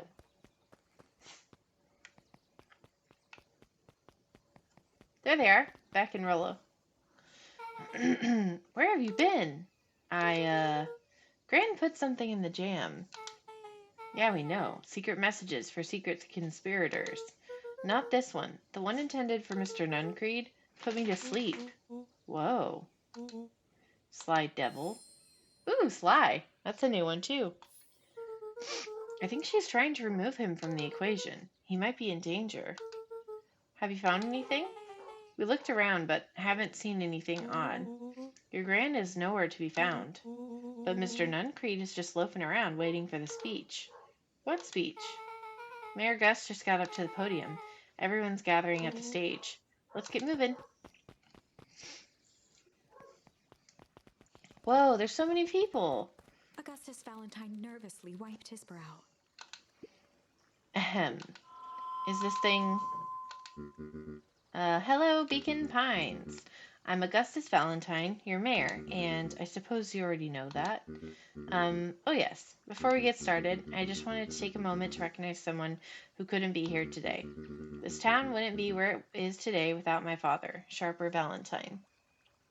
So I thought we could begin with a round of applause befitting such a great man. Even that's more than the old codger deserved. Gus cleared his throat and awkwardly loosened his tie. Okay. Right, where was I? Kerr bounded on the stage. I know, the 4 claps. At a big tent revival. Oh, William Kerr.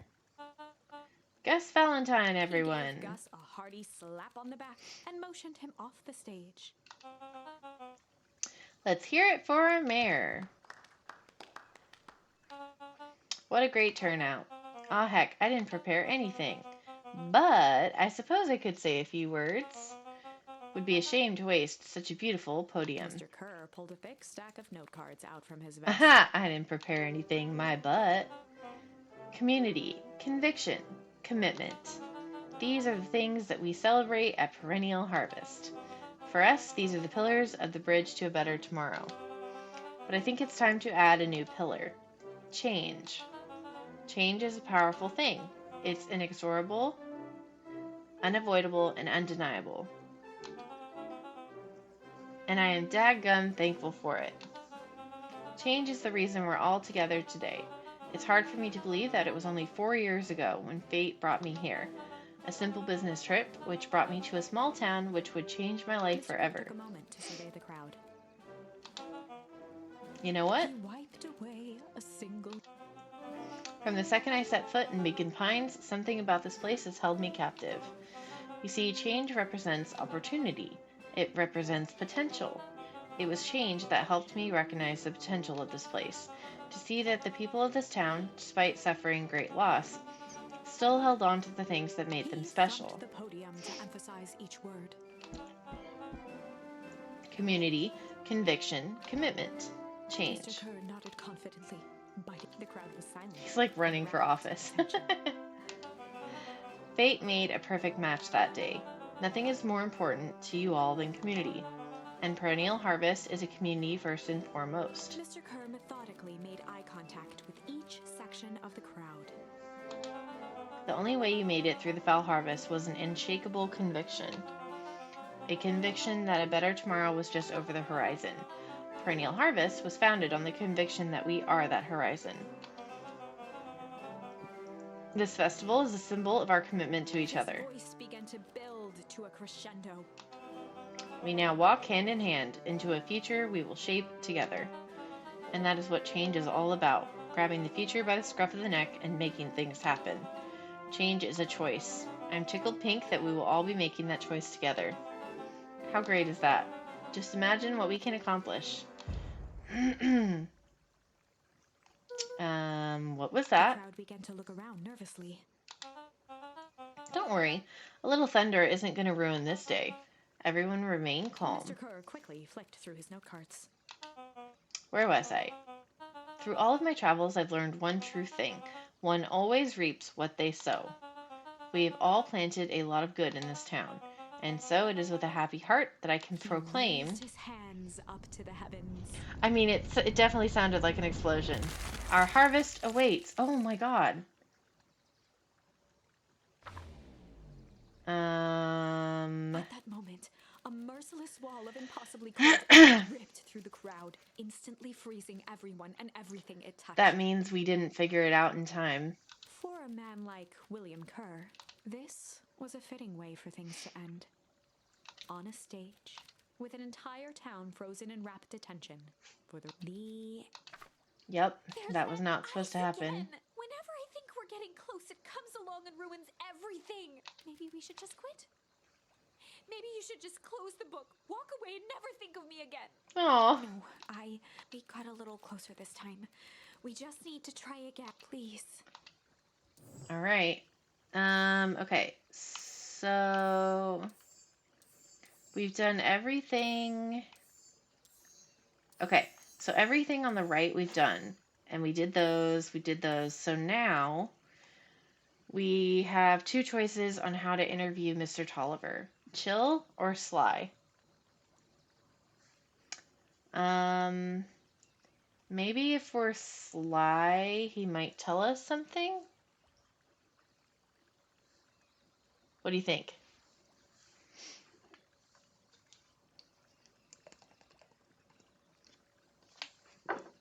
Okay, let's try it.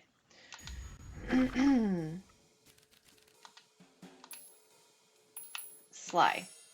They'd run the class. Luca and Rollo ducked behind a barrel, leaving Beck to her task. Oh, Beck is gonna interrogate.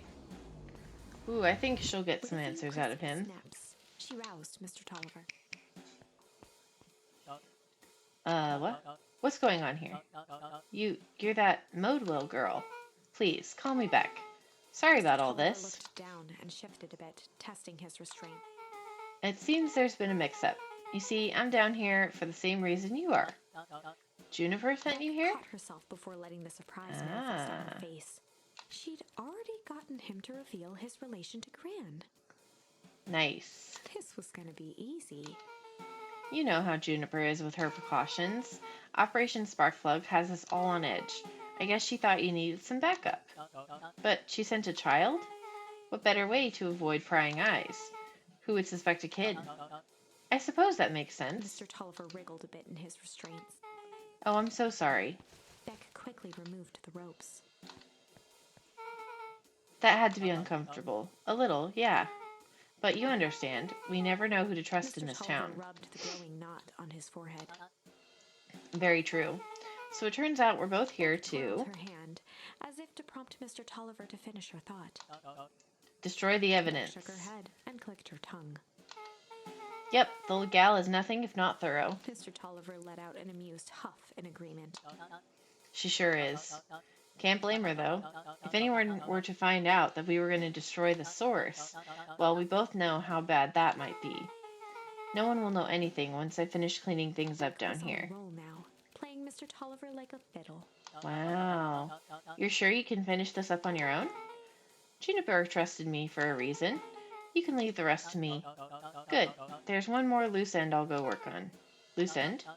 Oh, it's nothing, really. The other day I had the radio on scan while we're stocking the candy shelf, and when you know it, I intercepted an odd phrase in a perennial harvest transmission. Underground secrets. That's ominous. I think it might be a password, but Juniper dismissed it. Said it wasn't mission critical. What's the password for? We don't know. So we have a password and know where to put it. It's gotta mean something, right? Good thinking. You should probably go work that out. I've got this under control. That's a relief. Between you and me, this basement gives me the willies. I know. Thanks, Mr. Tolliver. We got so much information. With a puzzled look. She grinned and gave him a peppy wave. With a shrug, he continued up the stairs, whistling a jaunty tune. Good job, Beck. You guys catch that? Sure did. This whole time, Mr. Tolliver's had a candy shelf. But all he ever sells us is apples. Beck blinked slowly. Oh my god. The password, Rollo. Well, sure. But once things are back to normal, I'll be having a word with Mr. Tolliver about that candy shelf. Fine. In the meantime, I've got an idea. She turned to the table and began tearing small scraps of paper. He said he heard a password on the radio. Any good spy transmission is never what it seems. Marked each scrap of paper and leaned. We just need to find the hidden meaning. Okay. What's another word for underground? Buried, covered. Could it be a cover-up? Maybe it's one of those each letter is a number thingies. So U would be 21, N would be 14, D would be...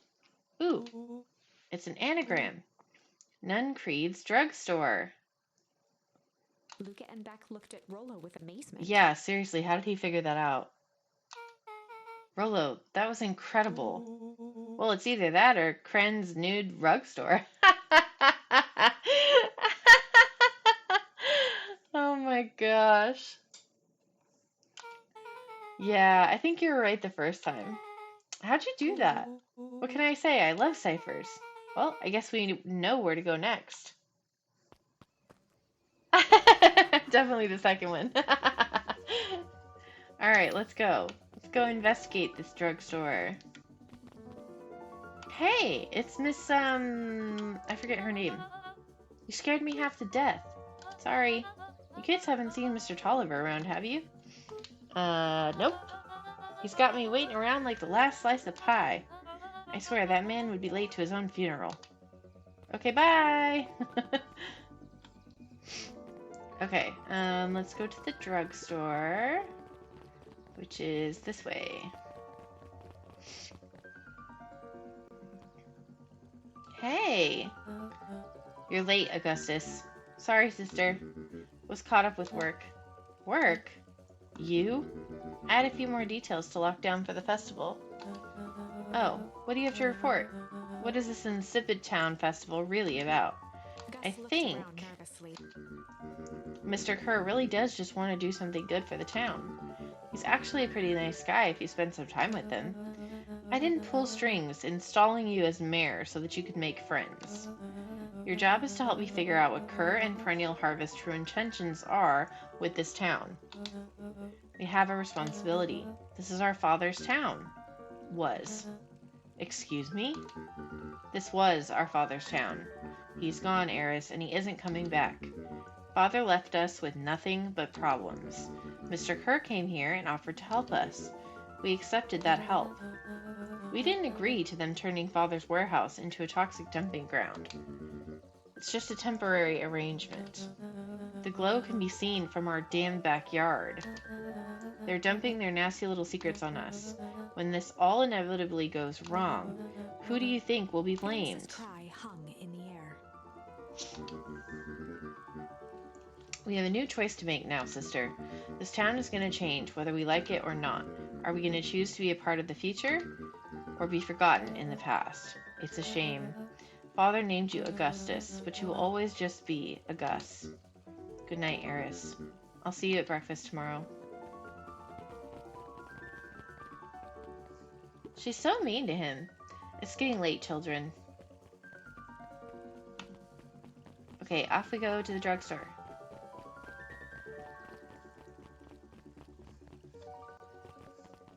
Oh. Hey, that's Solomon. Hey, what are you doing here? Solomon stood proudly at the entrance to the drugstore, holding a brown bag overflowing with black licorice. Blech, black licorice. Hey, Solomon. We're looking for Mr. Nuncreed. Is he still in there? I'm afraid not. Then where'd you get the candy from? You might say we have an arrangement. Solomon shoveled a surprising amount of licorice into his mouth. Sometimes it's the small pleasures in life.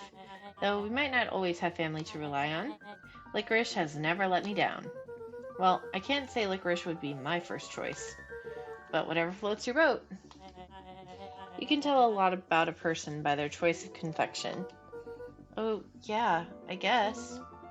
I like sour gobs. I'm certain you do. I always wondered why Mr. Nuncreed left licorice in stock. You must eat enough of it to make it worthwhile.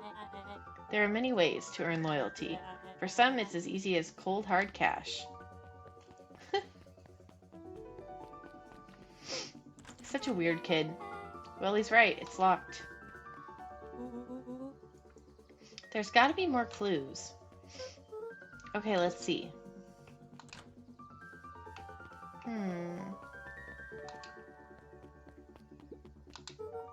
Have you ever seen anyone actually use this thing? Besides Mr. Nuncreed? No. Beck cupped her hands on the glass to peek. This is not a normal phone booth. It's got like a blinky keypad. Why would there be a keypad? Creed's Nude Drugstore. I mean, Underground Secrets. The password. Beck flung open the door and they all squeaked. Cool. All right, let's see here. Luka cracked his knuckles and entered the letters. Sounds like that did something. Great. Now what? I guess we... Ah! The inside of the phone booth dropped loose from its shell. Without even the space to panic, they closed their eyes, held their breath, and accepted their fate. Suddenly, the chaotic descent slowed to an effortless landing. It was unclear where they ended up, but at least it was solid ground. Whoa. The air was stagnant and smelled vaguely of chlorine. I knew it. You knew that there was a secret hub full of strange tubes under the phone booth? Of course I did. Didn't I say that? No. I definitely thought it. Luka, do you remember when I said how cool it would be if the trans-dimensional conduits from Hank Atomic issue number 12 were real? Rollo, at one point or another, you've said that about every technology ever discussed in Hank Atomic. That's why I'm such a good predictor. Looks like each of these has something written on them. What is this? This suit has a broken mask. So have we found our mystery warehouse creeper? We've at least found their hazmat suit. If it walks like a nun creed and talks like a nun creed. Let's not jump to conclusions. Just saying. Okay, what does this say? Valentine Fertilizer Warehouse. Isn't that where you almost got snatched? Yeah. Why would Perennial Harvest have a tube going to the old Valentine place? This is starting to feel like something big. Okay, what is this one? Perennial Harvest main office. That's where my mom works. What does she do? Science stuff. Is she involved in all of this? We just moved here. How could she be involved? True. Mining Operations Alpha. Huh. You guys have mines here? Not that I know of. This town is all farms and fertilizer. And a series of tubes. Pa always says you can only trust a miner up to the point when they hit gold. Not sure how that wisdom applies in this exact situation. That's the thing about Pa. You don't always realize what he means until it's too late. Okay, that's a lot of buttons. Stand aside, Earthlings. I've read enough Hank Atomic to know my way around sci-fi tech. His hands hovered over the field of blinking buttons. Eeny, meeny, miny. Uh-oh. Rollo, what'd you do? Nothing. I didn't even mow yet. What was that? Hide! Where? Nothing but weird tubes down here. Just get back. Something's gonna come through there. Uh-oh! Shit. Shit! Shit! Awesome!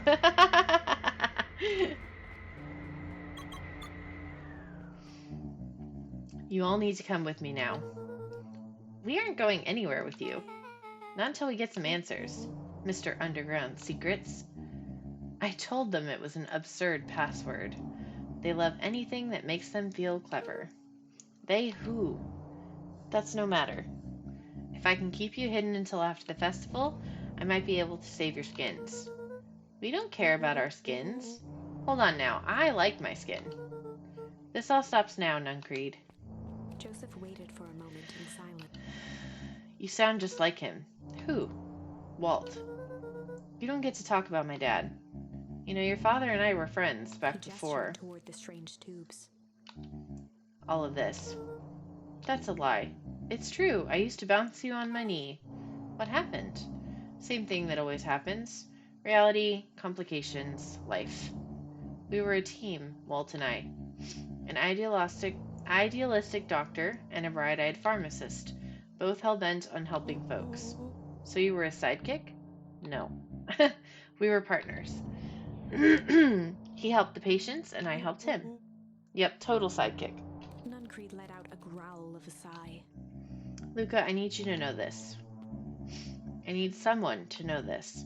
One day, Sharper Valentine comes to us. Says he's got an opportunity. He'd found something he didn't quite understand, and he was willing to pay us both handsomely to help him understand it. And my dad said no. Your father and I both believed in helping people, but the thing I could never get him to understand was it's a lot easier to help others if you help yourself now and then. Classic sidekick into villain plotline. Walt loved being righteous, almost more than he loved his family. He was wrong about one thing, though. When he begged me not to take Valentine's offer, he said, Joseph, if a person says yes one time to sharpen Valentine, He'll make sure they keep on saying yes to him until the day he's dead and gone. He shook his head wistfully. Sharper's long gone, but he's still got me saying yes. Is there a point to this sob story? Not really, no. Just an old man trying to delay what needs doing. Creed took a menacing step towards the children.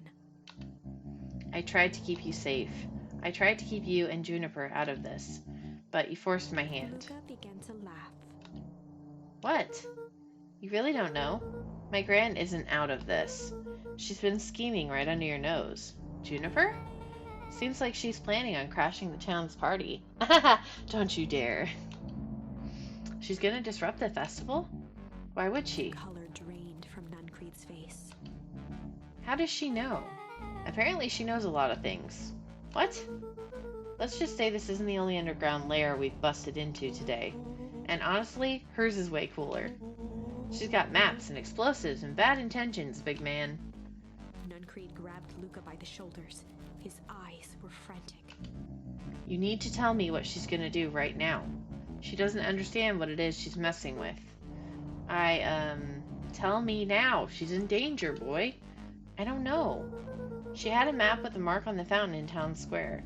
The fountain? But why would... A jolt of realization struck Mr. Nuncreed. She knows about the source? What the heck is the source?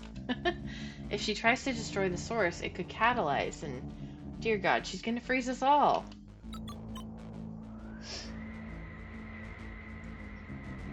You all need to run. Run where? Away. As far away from this town as you can get.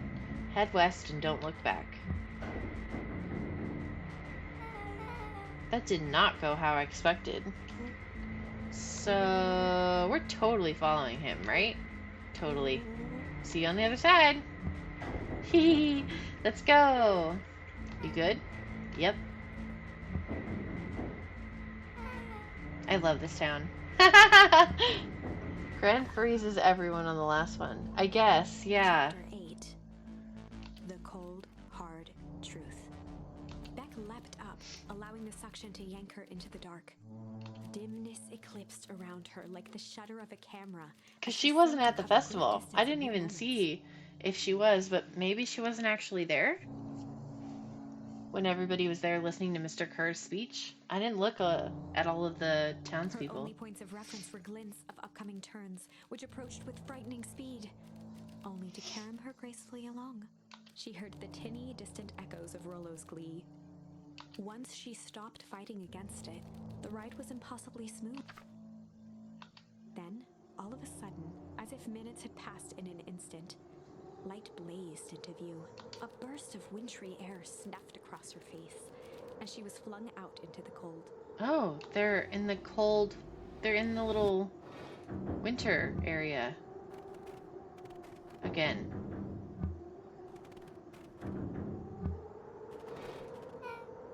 That was intense? Yeah. I think I might have parted with some fluids in there. Ew, Rollo.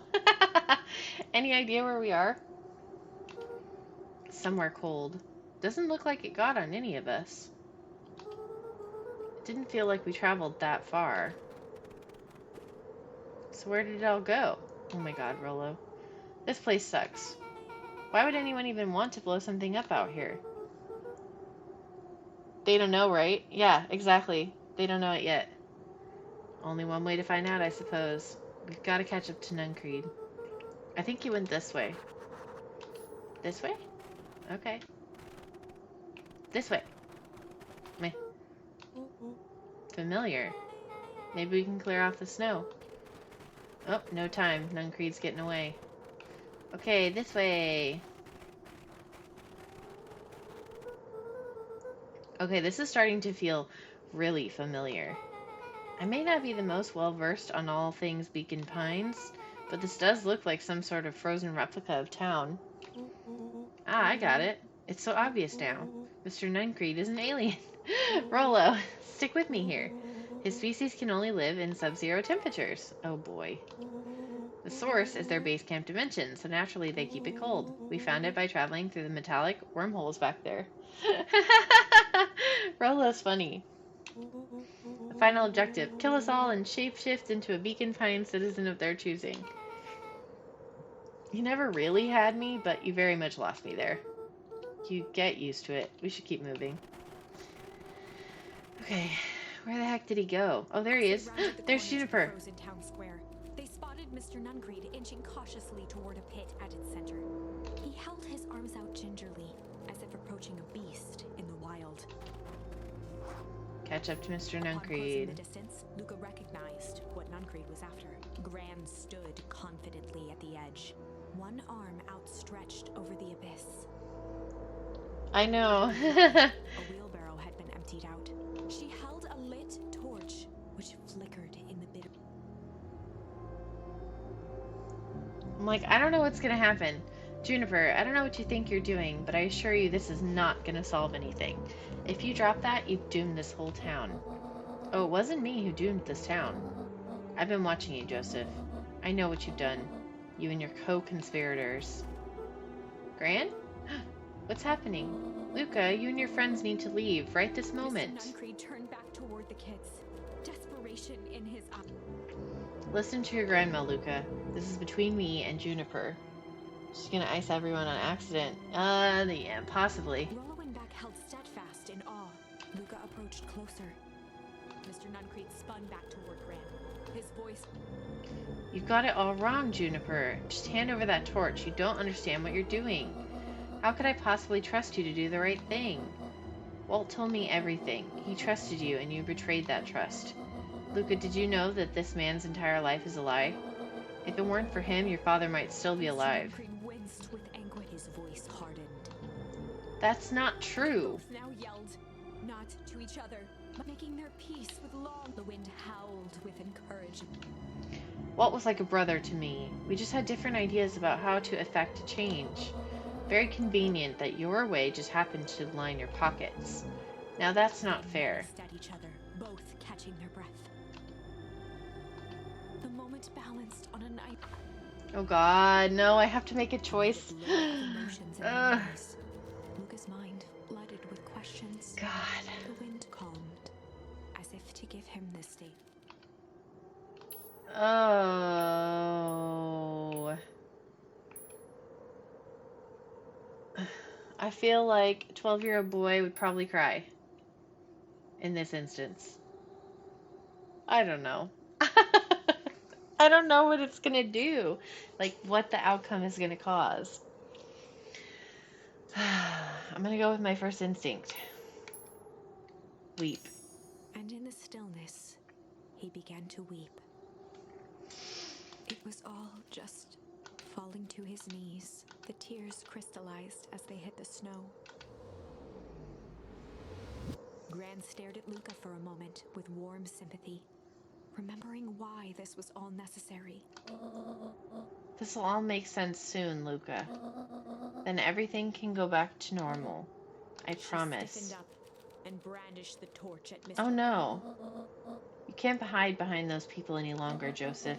Once their precious source is destroyed, we'll see where their loyalties fall.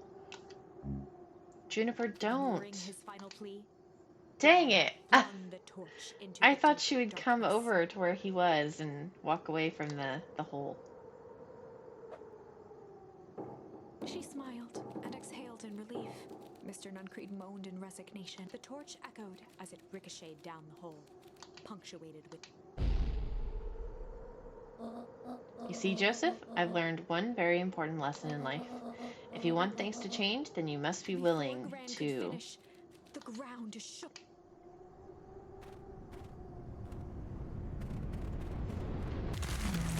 And we're frozen. Again. Okay. Gran only had time to spin around and run to Luka. Well, Her attempt to shield him in honor, unflinching love, pitted against an unthinking horror. that was not the right choice. Her warm embrace, that is where they remain. And so, in a town brought low by its secrets, sits the frozen statues of a misguided band of meddlers. Okay. Well, Well, on the bright side, we finally figured out where all the ice is coming from. Yep. Now, we just need to find a way to deal with a mystic, unfathomable force of nature. Yep. Ah! Okay. So, stop it. Let's see. We can interrogate Mr. Tolliver again, or try the humming. Well, I think we got everything that we needed to get from Mr. Tolliver. I don't know that changing that would have changed it. So let's do the hum instead and see what happens. And in the stillness, he began to hum. I hope this makes a better choice. After the death of his father, Luka had trouble each night. His mother would sit at the foot of his bed and hum a gentle melody. It was the only thing that could calm his mind, the only thing that, Hush. however briefly, could make it all seem okay. Hello. That melody pervaded every memory Luka had of shivering in the raw snow. Okay. So humming a memory, or humming a melody. Let's see. Aww.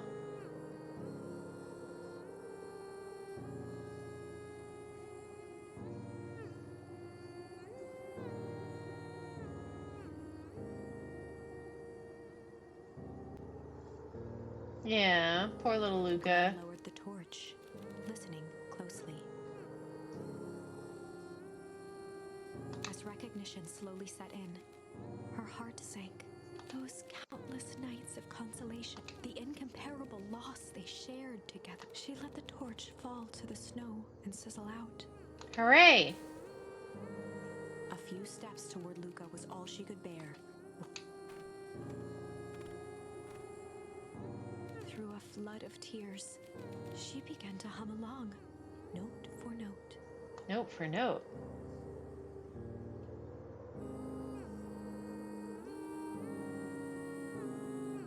Didn't it say he sang that song with his mom? And his grandma wasn't around, so how would she know the song?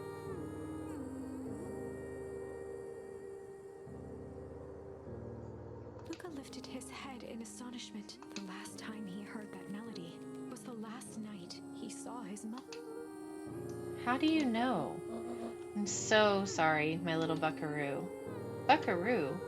The only people who call me that are my dad and your mother. Blinked through blurry, watery eyes, trying to see more clearly.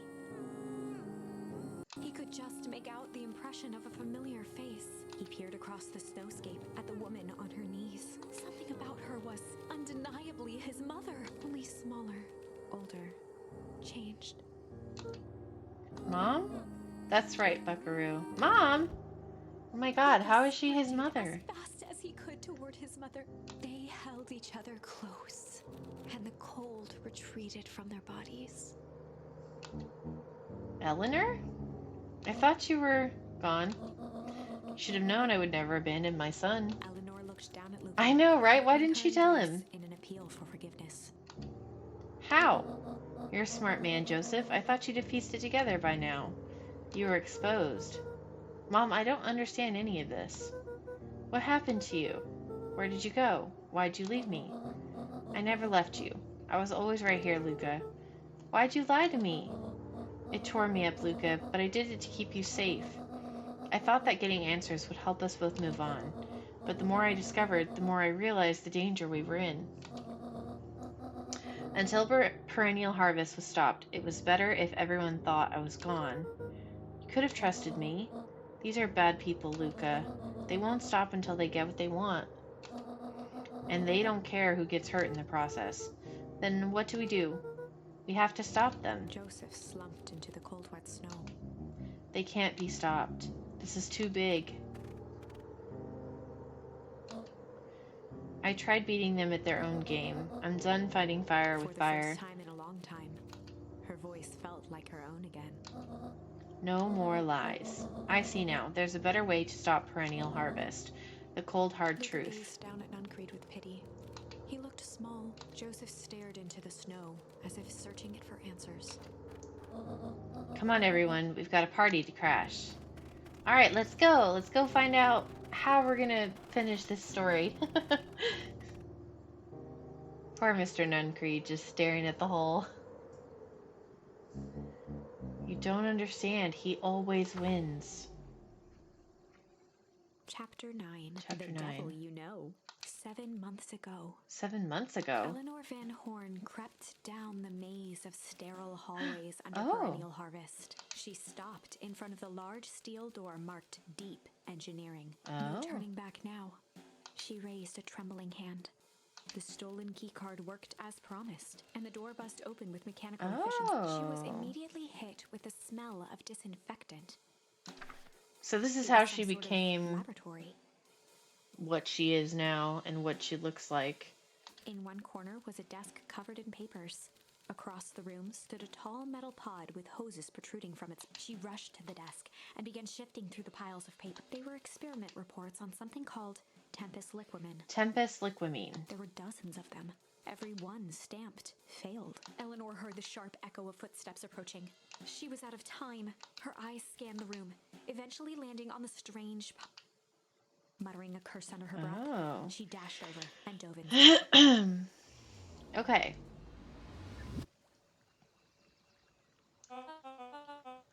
Okay, so look, this is the same speech. This is the festival. Is she in the audience? I don't see her. I don't think she is. Okay. There they are. Grabbing the future by the scruff of the neck and making things happen. Change is a choice. I'm tickled pink that we'll all be making that choice together. How great is that? This man is a liar. I don't think they all remember. I don't know. Excuse me? I will not. This town has a dangerous secret, and perennial harvest only exists to keep it hidden. Nonsense. They picked up the whole damn town and moved it right under our noses. You aren't making any sense, dear. Mr. Kerr addressed the crowd. Imagine such a thing. It's absurd and just plain impossible. They promised they could fix the foul harvest. They told us they would clean this place up. We just had to leave town for a few days. But while they had us evacuated... Miss Hartford, I'm afraid I'm going to have to ask you to. You're afraid of a lot of things, aren't you? You sniveling little worm. This is growing tiresome. A little help, please? Don't you all see? This festival is a sham, an excuse to have the whole town gather in one place. They're planning something awful. I don't know what, but these people are wicked. Don't listen to her. She has absolutely no proof. I am the proof. I'm Eleanor Van Horn. Whispers filtered through the crowd. Well, aren't you just sneaky as the dickens? We all knew Valentine's fertilizer was too good to be true, and now this whole town is paying the price. Ladies and gentlemen, I'm so sorry about this disruption. My associates will take this obviously disturbed woman somewhere comfortable, so that she can get the help she needs. Mr. Nuncreed, she's not the one who's disturbed. You two-timing clown. You all know there's something wrong with this town. It was just easier to look the other way. The truth is... Solomon!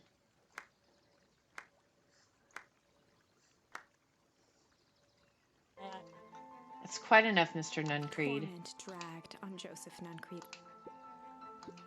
Yes, sir. Take them away. No, I want them to see this. Ah, the ever-tempestuous Eleanor Van Horn.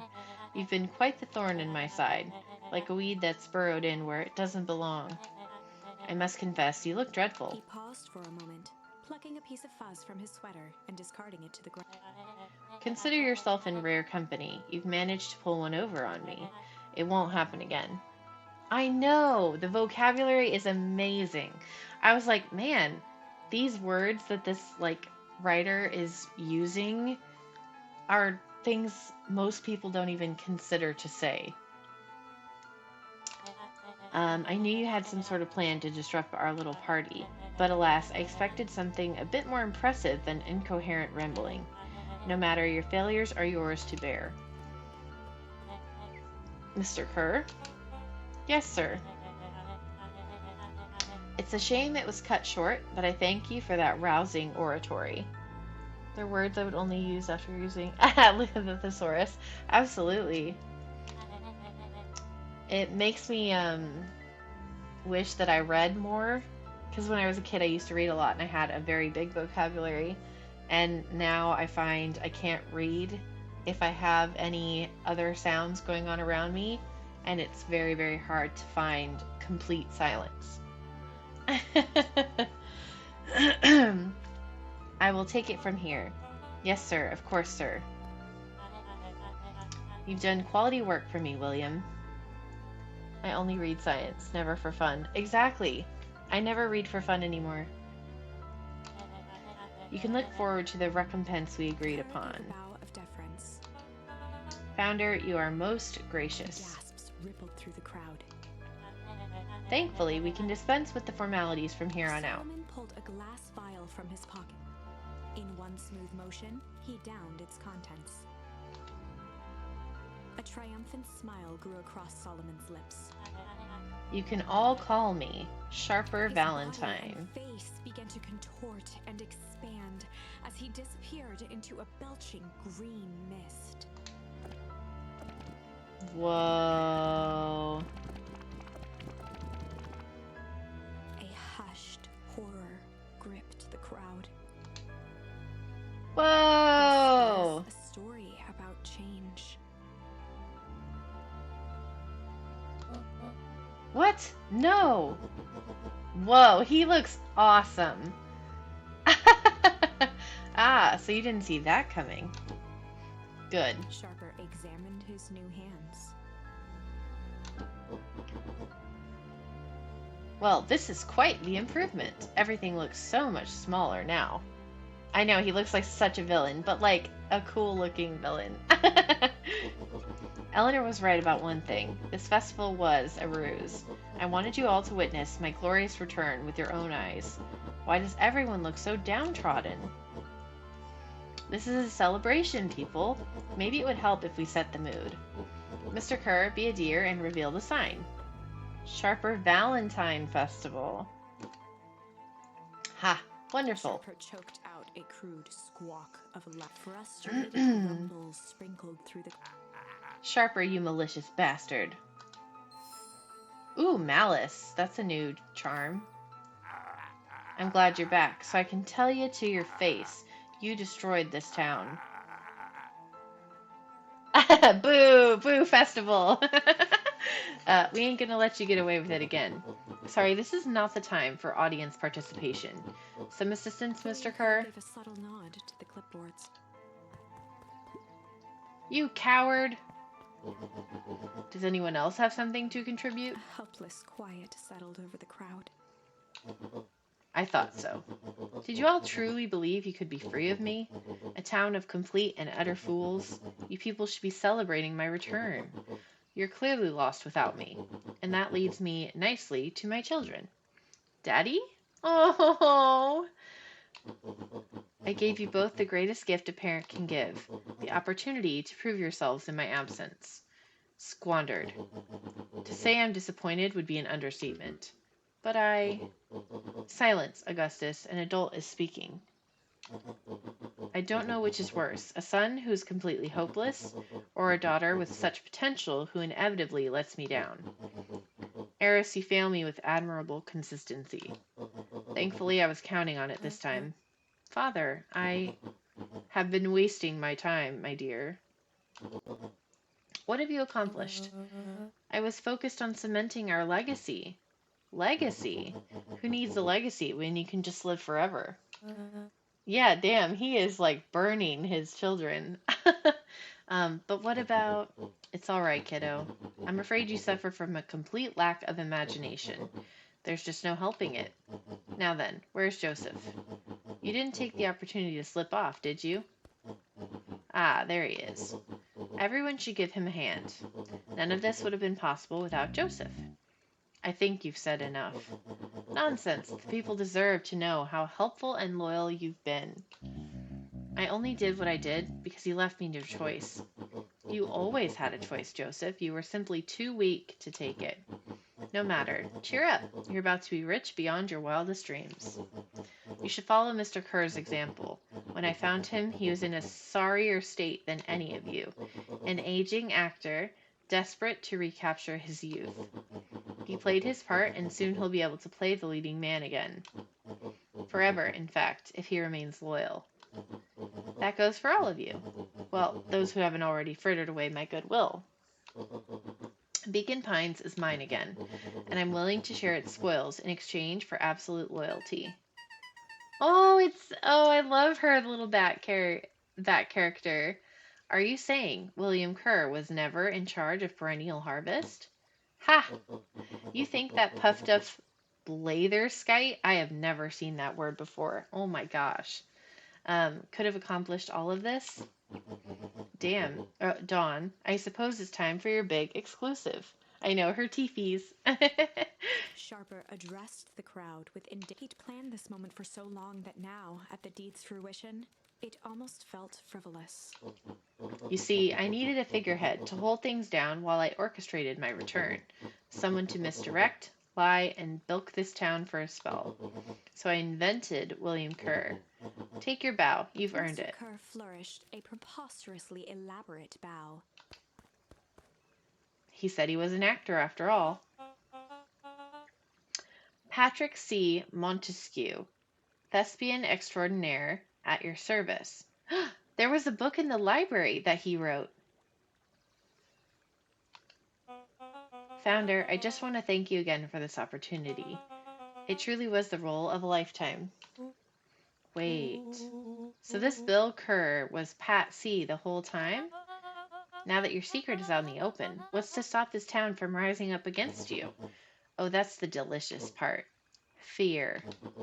Thanks to our clipboards, I know what each and every person in this town fears most, and I'll make those fears manifest for anyone who steps out of line. The choice is simple. I'm not afraid of you. Ha! The young hero. I've kept a keen eye on you, boy. You and your friends made a habit of disrupting my plans. What a pity. If things would have gone a bit differently, you might have had your moment of triumph. But that's fate for you. You can't do this. Oh, but I can. I've won. Never underestimate what a great man can do given time. And now time is my plaything. Perhaps the most expensive thing I've ever bought. But well worth it. Ha! Sharper coughed up one final laugh and cracked his knuckles. Enough chit-chat. Let's get to work, shall we? And so, Sharper set about remaking Oh my the town god. in his own Is this image. another ending that I now have to The fix? fertilizer factory soon reopened. Sales rose steadily as more and more farmers across the countryside began to swear by its miraculous properties. Beacon Pines became famous, a secretive town that, for the right price, shared its gifts with all. Gifts that became more and more necessary in a world where winters grew longer and longer. Oh. The end. See, This is wrong. this but is not good. Yeah. things are becoming clearer now. You can feel it, right? We can't let Sharper win. Yep. He might just be the key to this whole thing. Let's see. Okay, so what do we know? All right, so that one, we've done all the choices. This one, we could go back.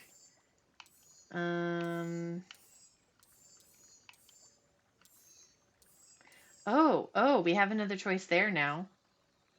Mr. Nuncreed. I kind of want to see what happens if we try chill in interrogation. I didn't think that that would be of any consequence, but this game continues to surprise me. So let's try it. Let's try chill. They'd run the classic good cop, chill cop interrogation. I'll handle this. Just gotta play it cool. Okay, so this time, Luka gets to talk to Mr. Tolliver. Luka walked calmly to the light switch, flicking it. Mr. Tolliver shook his head. Golly, I sure got my bell He rung. looked over to find Luka. Sorry, Mr. Tolliver. This was all a big mistake. Luka, what's going on here? Why do you have me strapped down? No one's fault, really. Rollo just got a little startled. Rollo's Rollo here? and Beck emerged from hiding to... Well, all right. Mistakes happen. You kids gave old Hiram a good scare. Let's just get me out of these ropes and call it even. Luka glanced over to Rollo and Beck, who replied with skeptical looks. Mr. Tolliver, why are you in my grand's basement? I'm here to help, of course. Help with what? What's my gran up to? If you'll just cut me loose, I can show you. How do I know we can trust you? Mr. Tolliver exhaled with this. Luka, have I ever done wrong by you? No. And since your gran moved to town, haven't I been nothing but welcoming? Yeah. So why would I turn my back on your family now? It's just, all this stuff seems pretty weird. A board with names of people from town, an archive of my dad's old disturbing patient Luka notes, gestured to the corner. barrels of explosives. I can explain everything. You just need to untie me. You kids deserve an explanation. Luka looked again to Rollo and Beck. This time they shrugged. Luka began to slowly loosen the binding. Mr. Tolliver gently rubbed his wrist. That's a good lad. This'll all make sense in time. He's backing up towards the stairs. Imperceptibly toward the stairs. You see, this town has secrets, Luka. A very dark past indeed. Before the kids had even noticed his movement, Dang Mr. it. A past that must be brought punctuated to. his final words by flicking the switch and rushing up the stairs. Dang it. Light. Son of a. To the wall and turned back on the. It was too late.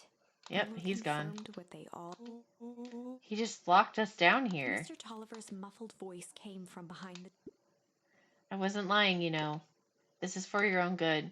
You kids just keep tight down there.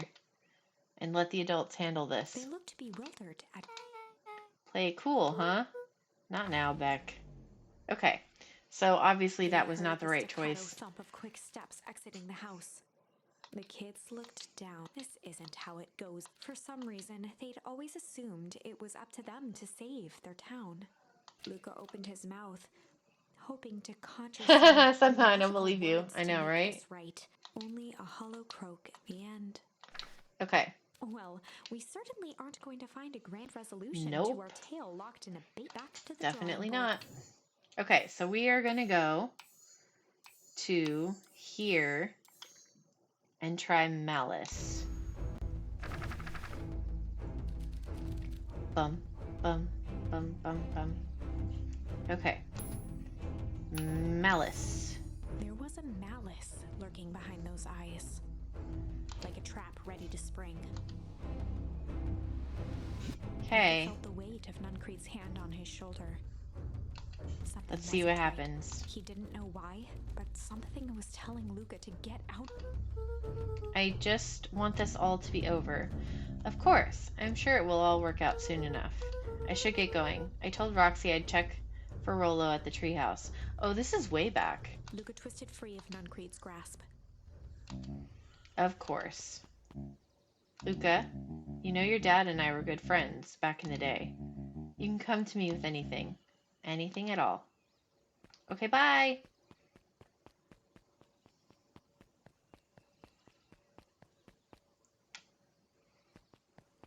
Hey, it's Solomon. Let's talk to him. The festival decorations are a bit humdrum. Now, if I were to throw a festival, it'd be a thing to behold. I agree. This is all more than a little sad. It's worse than sad. It's boring. What if we did a little something to spice things up? I'm listening. You know the festival sign waiting to be unveiled? It'd be a shame if someone... Eagerly for... Okay.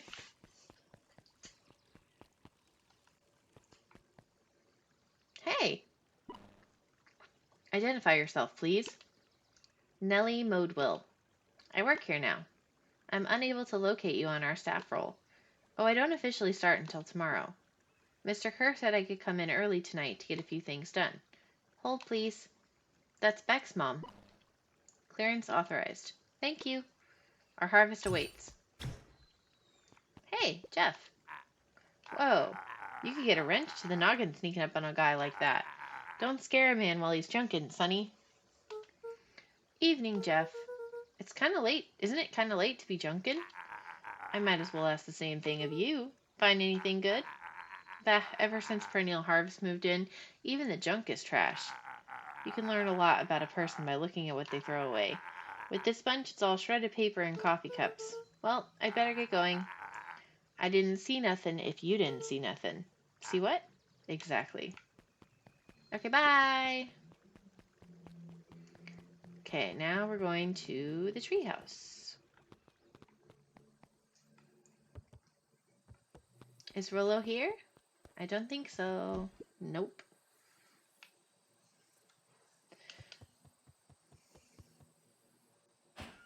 He aired a long holler into the woods. Rollo! Nope, not there. Wherever you are, I hope you're okay. Luka felt his eyes getting heavy. He conceded to its lump.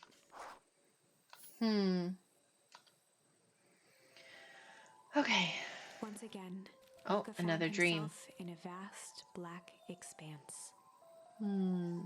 This time, he knew exactly where. He took a single confident step forward. The world flickered in pulse. He found himself standing in front of the frigid air of a blazing campfire. The source. He plopped down cross-legged Oh, the and source. gazed into the cold flame, waiting. Soon enough, the fire began to die out, popping sporadically, until all that was left was a single ember. Luka stood up and dusted himself off. He plucked the glowing ember from the cold ash, examined it, and slid it into his pocket. A keepsake. The voice of his father spoke behind him. You made me proud, Buckaroo. Luka turned to face him. Dad, what a warm grin grew. A place where everything that has been and everything that could be. Luka's all powerful. Luka found himself I like that. staring at his father's face, trying as hard as he could to memorize every single detail. Wait. Another voice spoke out as Luka's doppelganger stepped forward. That's... Without knowing why, Luka began to weep. Is any of this real? Are you real? Luka's father bent down to... Of course. I'm as real as the part of you that misses me. Luka turned to look at the older version of himself. And you? The doppelganger choked back tears. I'm as real as the part of you that's angry he's gone. That makes through his tears. Oy vey. His father pulled him in for an embrace. Time to go, Buckaroo. Alright, so what's gonna happen now? Luka was startled from his dream by a commanding voice rumbled. Just as Luka sprang to lock the entry hatch. Oh my god, who is it? Chapter 5. Dangers big and small. Luka stumbled back. He heard the rope ladder creak under significant weight. Keeping his eyes fixed on the hatch, he inched backward as his hand grasped the door handle. Luka froze. A large figure clumsily wriggled up through the hole. Whoa! Stop right there. Or I'll... Sheesh, I know it's dark and all, but I figured you'd recognize me. It's Rollo. Who are you? The figure cocked its head inquisitively. Stop now, or I'll clobber you with a baseball bat. Whoa, whoa, whoa. Take it easy. Luka, you need to get your eyes checked. It's me, Rollo. Nice try, but I know you aren't Rollo. I know, he's casual and older. You're like one of his random uncles or something. Where is he? Uncle. Luka, quit messing around. It's me. If it really is you, prove it. Flaming chicken coop, Luka. Luka's jaw dropped. He peered more closely at the man standing in front of him.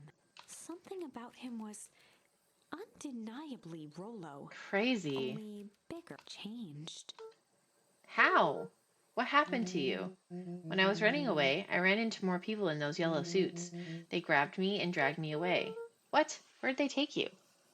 I know, he needs his overalls. I dunno, they threw a bag over my head. It was cold and smelled like a swimming pool. I think it was an underground lab or something. They made my hands all big, look. Rollo proudly presented his hands to Luka. Pretty sweet, right? I mean, it wouldn't be my first pick for a superpower, but beggars can't be choosers. Rollo, it wasn't just your hands. My feet, too? Dang, just made me new shoes. Wait, Luka, why are you so Luka small? moved to the side and pointed Rollo to his reflection in the balcony window. Dude, you're huge. His hands shot up to his face. Holy Toledo! Rollo, what did they do to you? They made me drink some of green crud. Ew. Actually, it wasn't too bad. Kind of tasted like licorice. I passed out and woke up like this. And then I sorta smashed open my cage and escaped. You smashed open a cage? Kinda. At least I think I did. It's all a bit of a blur. They had you in a cage? Who are these people? I don't know who did this to you, but we're gonna fix it. Fix it? This is awesome! Well, I'm just glad you're safe now. Luka, you don't need to worry about me. Sure, I got snatched, but look at it this way. I got snatched. I know where snatched people go. We finally have a lead on what happened to your family. Maybe you're right, but this all seems dangerous. Danger, ha! Rollo shadowboxed a few jabs. I'll take them all on.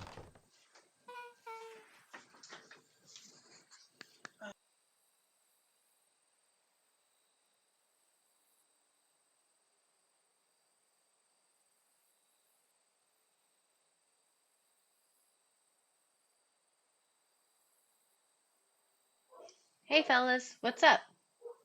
Why is Beck's hair blue? With a yelp, Rollo dove behind Luka. Ah! Take cover! Did I come at a bad time? Who the heck are you? This is Beck. Sorry, something truly bizarre just happened and I need help. I didn't know where else to go. So you're just hanging out here with your large adult friend? No. This is my buddy Rollo. This is your missing friend? One and the same. He seems a little old. I'll have you know this is a recent development. What the heck does that mean? Oh, I'm sorry. You're the one who just showed up out of nowhere. So we'll be asking the questions here. That's fair. How'd you find us? Your silly little treehouse? I think you mean our silly little mission control. I hate to break it to you, but your secret path isn't so secret. And I could hear your racket from a mile away. See, Luka, this is why we need to improve security around here. Not now, Rollo. Beck, you said something bizarre happened? Yeah, but... She shot a nervous glance at... Anything you can say around me, you can say around Rollo. This has been a weird day all around, hasn't it? Yep. Beck's eyes narrowed. Okay, so it all started when I made it back home. My first order of business was to try to salvage my hair. Oh yeah, it was white. So I dyed it with some stuff from the chemistry set my mom gave me. And now, okay, so now it's blue, I get it. Okay, just need to play it cool and hope no one notices. Notices what? Oh, nothing. I was just... Come over here and let me have a look. Oh, honey, what in the world did you do to your hair? It just kind of felt like a change. This is going to take forever to grow out. You were the one who said that change was a good thing, right? I was talking about your mother's new job. I was talking about us moving. Well, I guess I just took your lesson to heart. Ilona tried to put on a smile. Before I forget, I came up here to tell you that Nellie had to go into work. Tonight? Her and Mr. Kerr decided it would be good for her to get some things done before tomorrow. That Kerr guy seems like a grade A creep. Beck. He is. Him and his weird cult of personality. You're not going to ruin this job for Nellie. It means too much to her. Oh, I know exactly how much it means to her. It means enough to her to exile her daughter to this podunk town.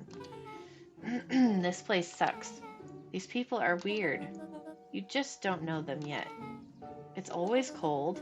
We're in the mountains. You'll get used to it. I can't even pick up a single decent station on the radio. It's all banjo music and farm reports. You know, I grew up in a town not that different from this one. Is that why you're better at talking to plants than people? Okay. So here's what we're going to do. First of all, you're grounded. What? In the morning, I'll have Nellie come and see what we can do about fixing your hair. You need to look presentable for the festival. But not another peep. She sighed, and after a moment, looked down at Beck sympathetically. I know moving is hard, honey, but that doesn't mean you have to make yourself miserable all the time. Other people seem to have that covered for me. Oh, and if you decide to rebel by dyeing your hair more, She flashed a sly grin and tussed. I'll just shave it off for you. Think of how rebellious you'll look then. Very funny. Thank you. Good night, sweetie. Good night, Mom. Wait. First of all, this town does not suck. Second, you need help because you got grounded? No. The blue is a vibe. Yeah, the blue is better than the white, for sure. I'm sorry you got in trouble. It's my fault your hair got screwed up in the first place. Don't worry about it. I actually kind of like this look. Great. Can we get back to the story now? This next part is the important bit. I have this radio I upgraded with my mom, and I was too angry to sleep, so I tried to dial into something worth listening to.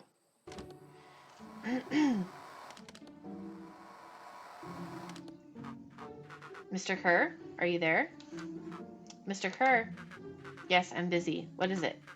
Apologies. I have the founder on the line. Patch him through immediately. One moment. Hello, sir. It's so nice to hear from you. Skip the pleasantries. What's your report on our new lead researcher of deep engineering? Nellie Moodwell seems to be integrating nicely. At this very moment, she's working to help us meet our deadline. She offered to work overtime before I even had the chance to suggest it. Excellent. And you have faith that she's capable of finishing the work left by her predecessor? Her work must be complete before the festival.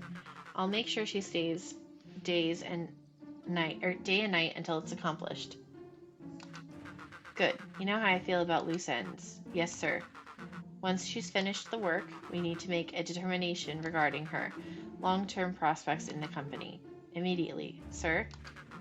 I usually have more time to fully bring people into the fold. We're in the endgame, Bill. After your failures with Dr. Prescott, I can't afford to take any risks. Of course, sir. No loose ends, sir. Once she finishes the work, she will either leave the office completely committed to perennial harvest, or she won't leave at all. Perfect. Sir, if I might suggest, maybe we should delay, just for a bit. Oh? It's just, we seem to be rushing to hit this festival deadline, and rushing into things has caused some issues in the past. I see. Please understand that I just want what's best for you. I'm eternally grateful for all that you've done for me. Bill, I'll make this very clear for you. I brought you in to make things run smoothly, not to have opinions. Of course, sir. Chin up, Bill. You are only a few days away from having everything you ever dreamed of. Yes, sir. Thank you, sir. Dang. Yeah. Just so we're clear, when they say loose ends, they were talking about murder, right? Like actually killing someone? Capital murder? Luka gave Rollo a quick elbow to the ribs. Who is this founder? I was hoping you guys would know. Now, as far as we know, Kerr's the top banana at Perennial Harvest. He sounded scared of this founder guy. So we have an even topper banana on the field. What the hell is my mom caught up in? Has she talked about the job much? Not really. She said she was going to come in and continue the work of someone else, someone she respected. Luka, do you think that body at the warehouse was the person Beck's mom came to replace? That would make sense. Beck, it seems like Nellie's predecessor got loose-ended. I'm getting that impression. So we need to get your mom out of there before the festival happens. That's 2 days away. Won't she just come home after work? The creep on the radio said they were going to hold her there until then. So if she's not coming out, we got to go in and get her. Beck flicked a large sheet of paper out of her pocket and slammed it on the floor. Maybe this'll help. You have blueprints? Well, it's really just a welcome map from my mom's PH orientation day, but it shows the layout. Sure looks like blueprints to me. Look, here's the reception area. There's a big room marked Founder's Office. It even has the exits marked. Guys. We have a deadline. We have an objective. We have blueprints. You realize what this is, Rolo right? started to wiggle with excitement. I think we're heisting. This is officially a heist. Cute. Chapter 6. Okay. The Heist. I am going to end here because I feel like we're very, very close to the end now. And I am hungry. I've not had dinner yet. So this is going to be where I stop. I want to continue, but I'm so hungry. So we've learned a lot now. We've uncovered a lot of the different paths, and I think, like I said, are very, very close to finishing the game. So I hope you all have enjoyed it, and keep watching for the next one. See you next time.